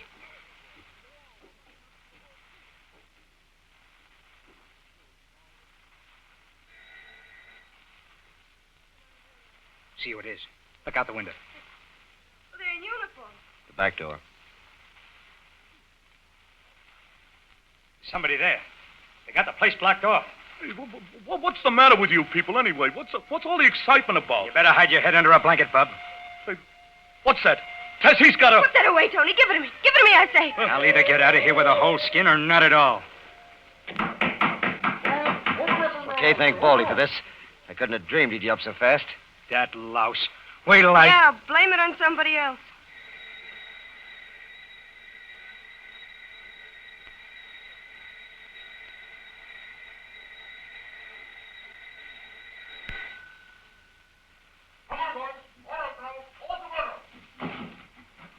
Tess.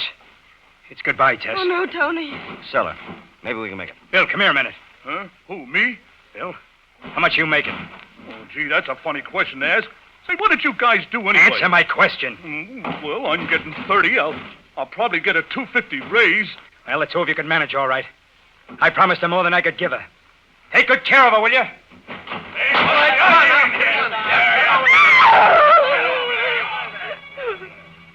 Tony. Tony.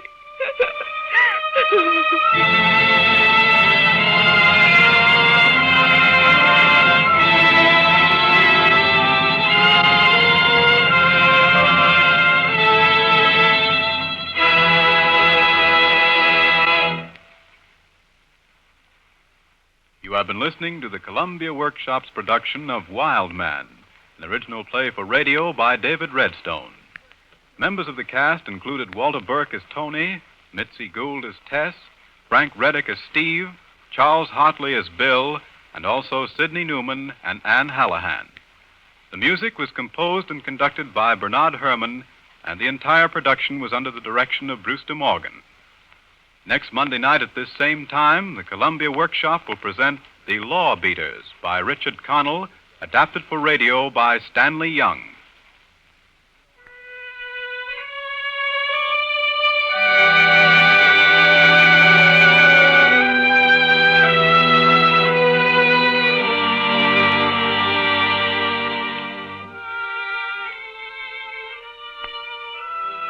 This is the Columbia Broadcasting System.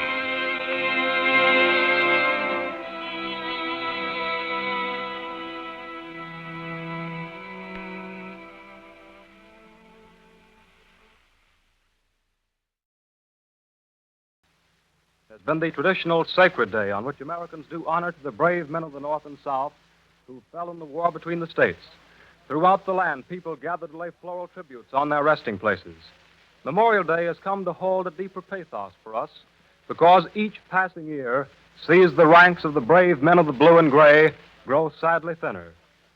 Tonight, the Columbia Workshop commemorates this day with a broadcast presenting a dramatized character study of a man who fought in the Union Army, as well as a specially prepared program from Richmond, Virginia, which will include the story of the founding of the first Memorial Day and an interview with several honored veterans of the Confederate ranks. The Columbia Workshop presents Private Throgg, a short play written for tonight's program by Parker Fenley, who also plays the leading role. The hometown of Private Throgg is one of 100,000 crossroads settlements of its kind. The name of this one happens to be Cuddy Bend. It is Memorial Day, and Elias Throgg, only Civil War veteran of the village, sits on the piazza of his granddaughter, Minnie Tweedy's house, and watches the folks go by on their way to the exercises at the Grange Hall. It is hot. The road is dusty, but there is no sign of perspiration on Elias Throgg's face, although he wears his veteran's uniform, peaked cap and all. As the straggly groups pass along the road, Elias rocks in his chair and occasionally calls to one of his neighbors. Hi, miss. Well, I see you going over. Yeah, coming along, ain't you, Elias? Oh, I may, by and by. I got some business to attend to here first. Yeah? Yeah, social business. Say, Amos, that rubber collar you got on kind of blinds me when the sun strikes it. Hope it don't melt on you. Hey, lad, watch it. Dude. Minnie! Minnie! Yes, Grandpa? Well, come out here, can't you? What do you want? Come here, can't you? What you want me to do, holler my head off and get Quincy again? Oh, for heaven's sake, what is it? What time was that struck? 2:00. 2:00 what? Standard or daylight saving? My lordy, you've asked me that 3 times a day ever since April. It's daylight saving.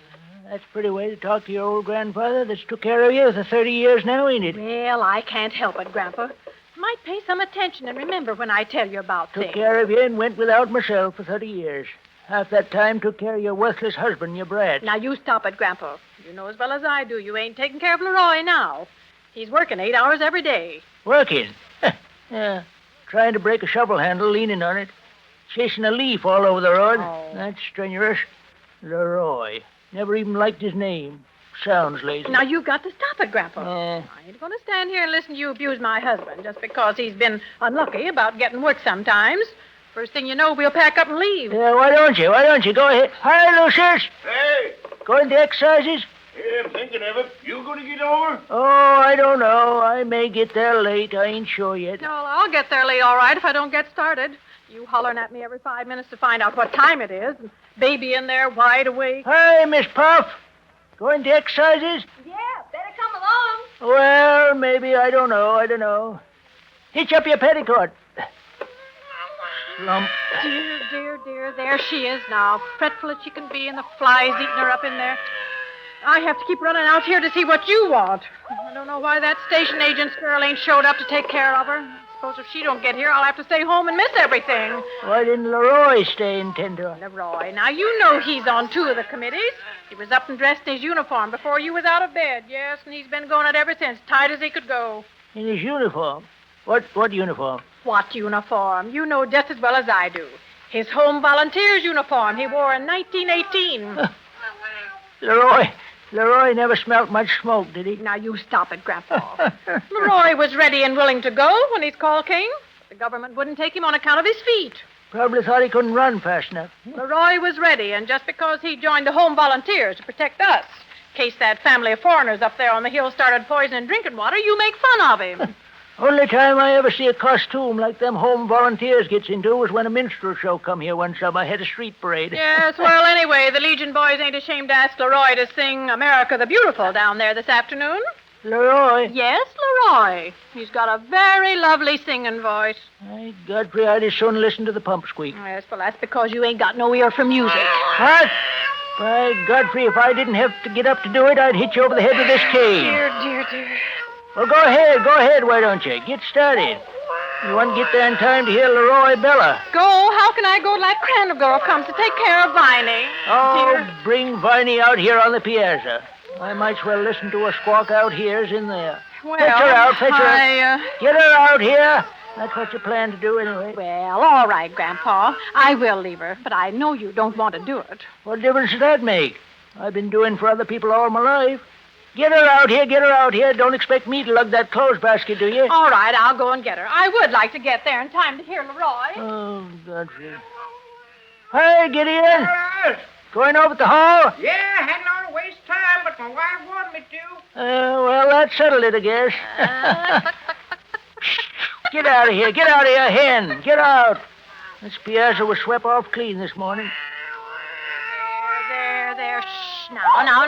Don't cry. Don't cry. Your Grandpa won't want to take care of you. Better not cry or I'll throw you into the well. Now, Grandpa, you stop that kind of talk. Shh. There. Now, put this mosquito netting over you. Them old flies won't get the baby. There. Where's the bottle? Right here. And the other things. Never mind no other things. I ain't looking for them. Go on, put on your dolman and get going. Yeah. Well, that Crandall girl ought to be here any minute now. What time are you coming over at the hall? Oh, I may not come at all. Oh, of course you'll come. You always have. You just want to climb up on the platform late so as to make an impression. Impression? Hey, Godfrey, I'm the only GAR man in Cuddy Bend, ain't I? And everybody knows it. Well, all right then. You ought to be at the hall on time. Well, I was on time when McCall come in 62. I was on time when I stopped a mini-ball in my thigh down there in Antietam. I was on time all right at the Battle of the Wilderness when the captain says, "The flag is down, boys. Move on." Keep still. Godfrey, if you're going to yell like that, I might as well go and listen to your father sing. Well, go ahead, Minnie. What you waiting for? You think you'll be all right, Grandpa? All right, go on. Well, now you take good care of the baby, and if she starts to cry too hard, I'll give her a whack. No, you won't neither now.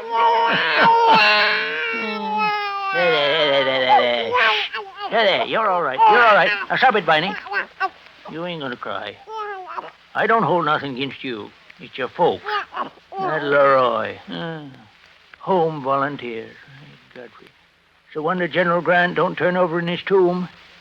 Maybe he has, I don't know. Want me to sing to you? You do?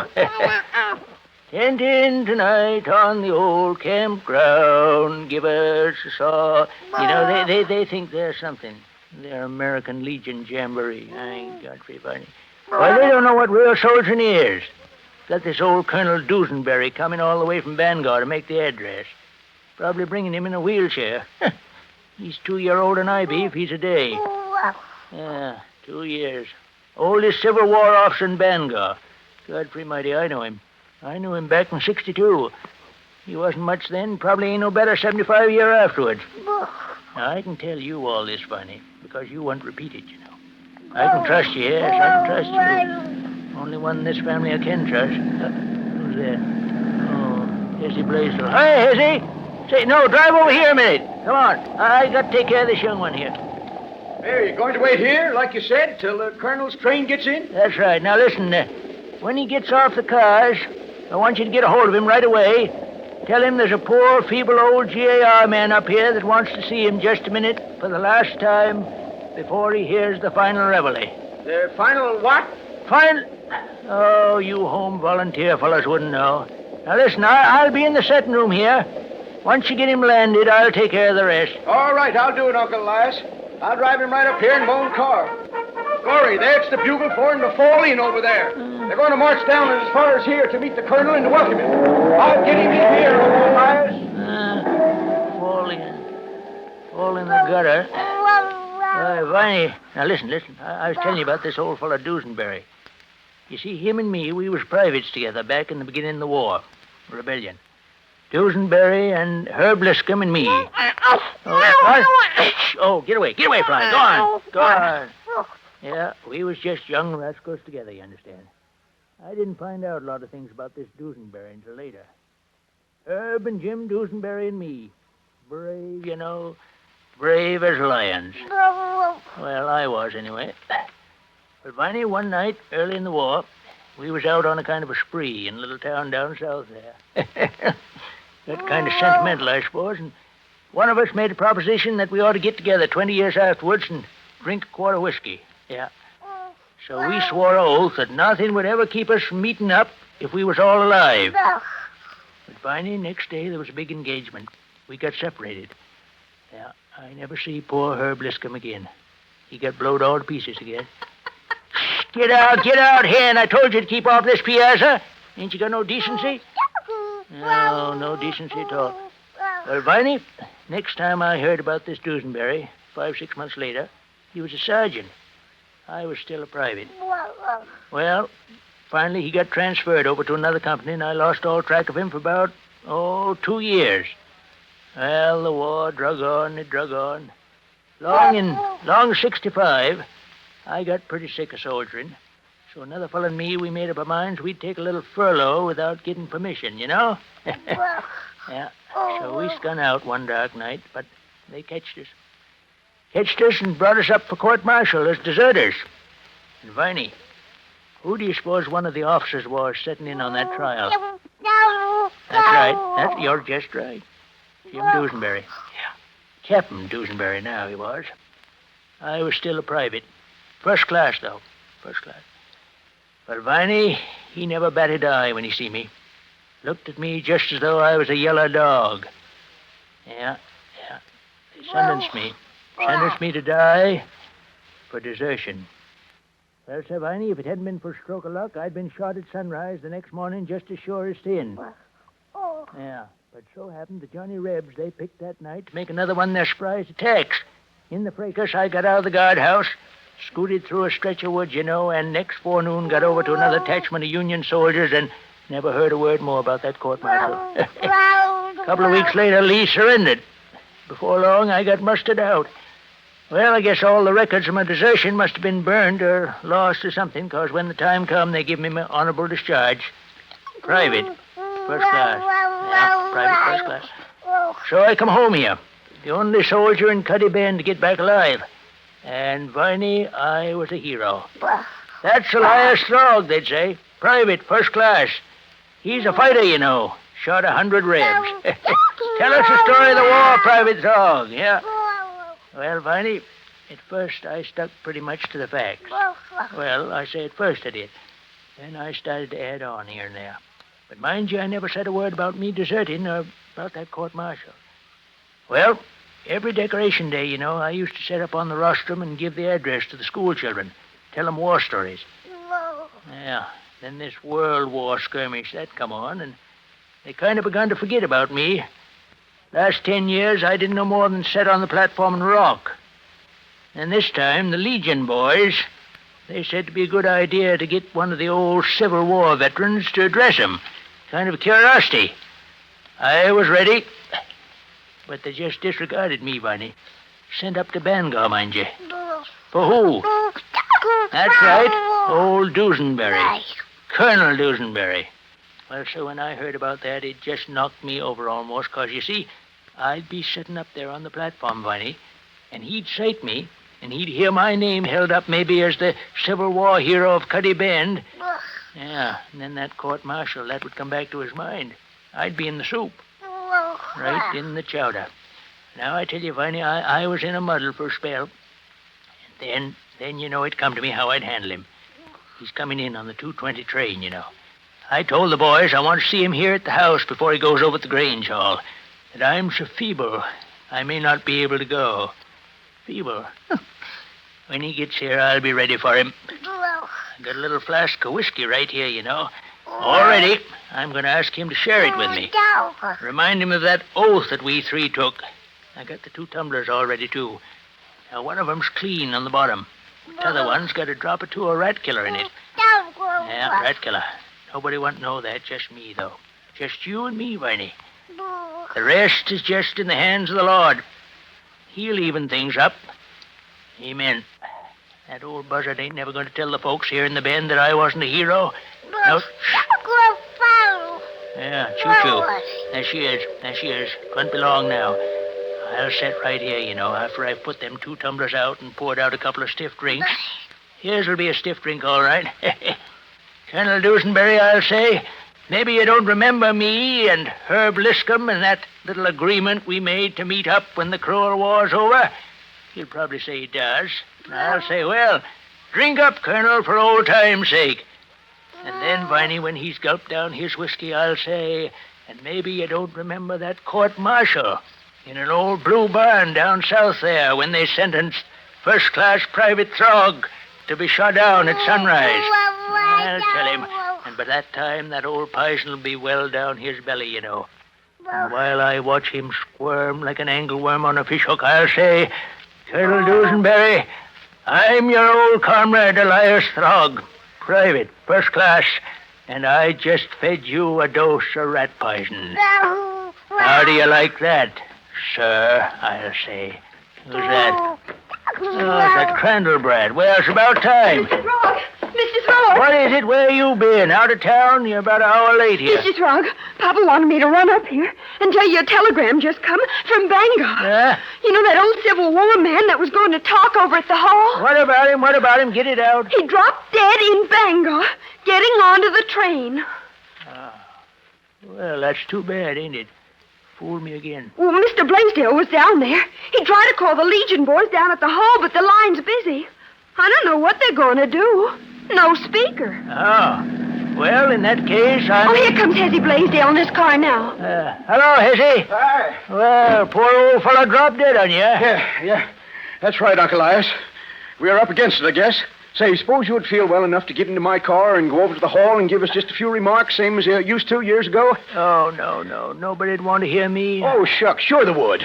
You could tell them about Lee's surrender and how you stood next to Ulysses S. Grant and Stood next to him. He was leaning on me, had his hand on my shoulder. Yeah, well, I mean, and that one about President Lincoln, about the Gettysburg speech. What you mean, when I says, speak up, A.B.? They can't hear you good in the back there? That's it. Well, will you do it, Uncle Elias? Well... You'll save the day for us if you will. Colonel Dusenberry dying is just about knocked the blocks out from under us fellers. Yeah, well, I tell you confidential, Hezzy. Yeah? Now, I never let on before, but maybe it's just as well it turned out the way it did. Why, what do you mean? Why, this Colonel Dusenberry, between you and me, he didn't have a very clean record back in 65. Do tell. Yeah. He come pretty near being court-martialed once. Court-martialed? Yep. For deserting. No. Yep. Kind of disgraceful. I saved him, as a matter of fact. Why, Lord Almighty. Well, come on, Uncle Elias. Let's get over to the hall and get going. Oh, wait a minute. Della? Yes? You going to take care of the baby? Yes, Mr. Throgg. All right. Careful, don't drop. I won't. Let me get this dagger hitched onto my belt here. I headed out here on the piazza today, polishing it up. Dagger? Yep. Say, you never carried a dagger in the war, did you, Uncle Elias? Carried it, hell. Took it away from John Wilkes Booth. Lord Almighty, there comes the boys playing a march. They don't know yet about old Dusenberry. Well, come on, Hezzy. Let's get going. Right. Attention! Right, face! Forward! Right! Yes, sir, Hezzy. Lincoln says to me once, they say you're a drinking man, Private Throgg. Drink whiskey. I says, well, you might say so, but call me Elias, Abe. Elias, he says, I wish the other boys could find out the brand you drink. Here, put my shawl around you, he says. You've been listening to the Columbia Workshop's production of Private Throgg, a play especially written for this program by Parker Fenley, who also played the title role. The production was under the direction of Earl McGill. Continuing our workshop program in honor of Memorial Day, we will hear the story of the founding of the first Memorial Day and an interview with several honored soldiers at the Confederate Veterans Home through station WRVA. We take you now to Richmond, Virginia. 73 years ago, shortly after the historic Memorial Day of Rome, Georgia, The wide, leafy avenues of Richmond furnished the setting for a stately, solemn procession in honor of Stonewall Jackson and the Confederate dead. It was Richmond's first Memorial Day, achieved through the efforts of a little group of women who formed the membership of the Ladies' Memorial Association for the Confederate Dead of Oakwood. The president of that staunch band was Mary S. Smith, and it is our privilege tonight to have with us one of Mrs. Smith's great-granddaughters, Miss Marion L. Gordon. Doubtless, Miss Gordon, you've heard many stories of your great-grandmother's activities in those times. Yes, Mr. Avery, I have. It might be interesting to our friends in distant places to learn that these impressive exercises were first held in historic Old St. John's Church here in Richmond, where Patrick Henry delivered his immortal speech. Tell me, Miss Gordon, why was May the 10th chosen? Because it was the anniversary of General Jackson's death at Guinea Station, as well as the 73rd anniversary of the Richmond Light Infantry Blues, who marched in the procession. And was General Lee on hand? No, unfortunately, his duties at Washington and Lee University kept him from attending. May I read that part of his letter expressing his regret? Yes, indeed. General Lee wrote, "It would be most grateful to my feelings to unite in the celebration of a society formed for so pious an object. The graves of the Confederate dead will always be green in my memory, and their deeds will be hallowed in my recollection. With great respect, your obedient servant, R.E. Lee." Thank you, Miss Gordon. By the way, isn't it true that the wife of the commander-in-chief of the GAR was in the South at that time? Yes, Mrs. John Logan was touring southern battlefields and probably was in Richmond then. Which reminds us that another of our guests tonight has a mighty interesting story about Mrs. Logan's visit.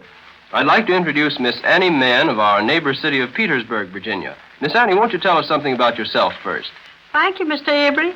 Well, for the past 20 years, I've been with the Petersburg Progress Index. Wasn't it rather unusual for a woman to be working on a newspaper 20 years ago? I reckon so, but you see, when the World War came, it was necessary for everyone to do his part. There were very few men left at the newspaper, and every one of them wanted to answer the call to duty. So you volunteered your services to release one of those men? Well, maybe so. I see. Well, Miss Annie, isn't it true that after the war between the states, your mother became one of the original members of the Ladies' Memorial Association in Petersburg? Yes, she was, and a friend of Mrs. William Jones, the president, who arranged the details of our first observance of Memorial Day, which took place in Blandford Cemetery on June the 9th, 1866. And it was the crowds, the activity, the flags, the flowers that attracted the notice of Mrs. Logan that afternoon when she visited the sacred spot. Then Mrs. Logan was there. My goodness, yes. And by the way, Mr. Avery, when Mrs. Logan drove through old Blandford Cemetery that day, her hat driver was a famous old nigger named John Dixie. John Dixie, eh? And you say he was famous? John Dixie? Why, I knew him well. He always wore a tall silk hat. He owned and drove the finest hack in Petersburg. And the old man was heard to say many a time, "Ain't nobody going to ride with John Dixie except quality folks." And I imagine old John explained what was going on to Mrs. Logan. He did, and added, "There's Miss Jones now." And you know, Miss Logan was so impressed that she said, "I'm going to speak to her," and started to get right out of her carriage. But a northern woman with her protested that it might not be wise because many southern people still felt a little hard towards northerners. Mrs. Logan's simple reply was, "A lady is a lady wherever you find her, and I'm going over to speak to her." She did, was received with courtesy, and a lasting friendship resulted. And that, Mr. Avery, according to a letter written by Mrs. Logan 30 years later, is how she took the story of Confederate Memorial Day back to her husband. And you'll recall from your history that 2 years later, at her suggestion, General Logan himself was responsible for the declaration of May the 30th, 1868, as the first National Decoration Day. And you happen to know why May the 30th was chosen? Well, I have heard that May the 30th was the date of the discharge of the last Union volunteer. But another thing, there would be more spring flowers in the North on that day. Well, that is interesting. But we have more ground to cover, so with thanks to Miss Marion Gordon of Richmond and Miss Annie Mann of Petersburg, we take you now from the WRVA studios to one of Virginia's most hallowed spots, the Confederate Veterans Home in Richmond, where Jeff Baker is waiting. Surrounded as we are here among relics of battle, there still stands out the figure of Old Sorrow, the favorite mount of General Stonewall Jackson. This famous horse, with his nostrils seemingly still quivering from the scent of powder smoke, is carefully preserved to perpetuate the memory of his deeds on the battlefield. He greets you as you enter this modest building and proudly stands guard over the men who wore the gray. Before we call some of these veterans to our microphone here at Robert E. Lee Camp, let's ask a question or two of Dr. P.D. Lipscomb, who is in charge of the Confederate Veterans Home. Dr. Lipscomb, how long ago was this camp established? The home was established in 1884, which makes it 55 years old. And what was the greatest number of veterans to live here at any one time? At one time, we had as many as 350 veterans living here. Well, how many veterans live here now, Doctor? There are only 7 veterans here now. And time has taken its toll, even in these peaceful and sacred surroundings. We're going to hear from some of these men now as they chat with another of WRVA's representatives, Randolph Saunders. Thank you, Jeff. And first, let's chat with John Shaw. Howdy, Mr. Shaw. Howdy, John. Mr. Shaw, how old are you, sir? 104. 104. And when were you born? 1835. And I believe you said the month of February. February the 6th. That's splendid, and you certainly don't look your age. This climate certainly agrees with you, Mr. Shaw. I feel it. With whom did you serve during the war, Mr. Shaw? What? With whom did you serve during the war? I served up Stewart. The cavalry leader? Yeah. And what was your opinion of General Stewart? Stewart was a fine man. And you fought all through the war? Yeah. For 4 years? 4 years. And were you ever wounded? Were you ever wounded? No. You were never wounded? Never wounded. And why do you suppose you were never wounded? Well, they couldn't catch me. Oh, they couldn't catch you? No. You don't mean to tell me you ran? I had to run. Oh, you had to run sometimes? Oh. You were a member of the cavalry, weren't you? Yeah. And you were a courier? Yeah. And do you think that the Yankee generals were fine people? Well, some of them are. Some of them were. And what was one of the gentlemen that you liked very, very much? I liked one of them better than the rest. And who was that? I can't think of his name. George B. Yeah, McClellan, wasn't it? McClellan. And why did you like George B. McClellan better? Well, he was a better man, and he was really a man of my sentiments. But in order to save his property in the North, he had to go Republican. So he was a Democrat who turned Republican, is that right? He had to go And you didn't think much of him for that, did you? Right? You didn't think much of him for that, did you? Well, I didn't. Oh, there wasn't much wrong about it. Mr. Shaw... He had to go somewhere. He had to go somewhere, so he went to the Republicans, is that so? And, Mr. Shaw, when you tell me this, when you talk of a third party, do you think we should have a third party? No. You don't? No, no. And why? I don't know what they want with it, but because the two parties can't do anything. That's very interesting, too. Well, how are you going to vote the next election? I'm going to vote the Democratic ticket. A straight Democratic ticket? Yeah. Splendid. And are you a conservative Democrat? What? Are you a conservative Democrat? Yes, sir. You are, absolutely. Thank you, Mr. Shaw. And here's another grand old man of the Confederacy whose coat lapel bears the name Colonel Genevieve Blizzard. To us, he's just Jack Blizzard, not Jack Frost, but Jack Blizzard. And, Mr. Blizzard, you certainly did have a lot of kidding about your name during the war, didn't you? I certainly did. Well, I don't think that you look like a Blizzard at all. You're too warm-hearted, sir. I'm a warm number, and always have been. Well, with whom did you serve during the war, Jack? I served with Turner Ashby and Stonewall Jackson. And then you can tell us something about Sorrel, can't you? I've seen him many times. You've seen him many a time. I don't know much about his history. And do you think that he looks very much like the horse that's stuffed here in the cage? In the Yes, case? yes, that favors him very much. Favors him About very as much. much as a dead horse can look like a live one. Well, we thank you very much, Mr. Blizzard. Now, here's Mr. Thomas. Mr. Thomas, how old are you, sir? 92 years old. 92 years. With whom did you serve during the war? John Fitzhugh Lee, 2nd Virginia Cavalry. The famous cavalry leader. Yes, sir. And you were with him when he broke through Grant's lines where? At Five Forks. At Five Forks. I thought you told me that you Yes. broke through the lines with him at Five Forks. How old were you then? I'm 18. Just a youngster. And later you served with who? With General R.E. Lee. The General R.E. Lee at Appomattox. At Appomattox. And you were at Appomattox. Yes, sir. Well, thank you, Mr. Thomas, very, very much. And we appreciate all of you gentlemen talking to us this evening. And good health and long life to you and to all your comrades. Thank you, sir. We return you now to our New York studios. You have been listening to a special program presented by the of Memorial Day. Next Monday night at the same time, the workshop will present High Boy by Eustace Wyatt, adapted from the short story Too Far Gone by William Francis. John Tillman speaking.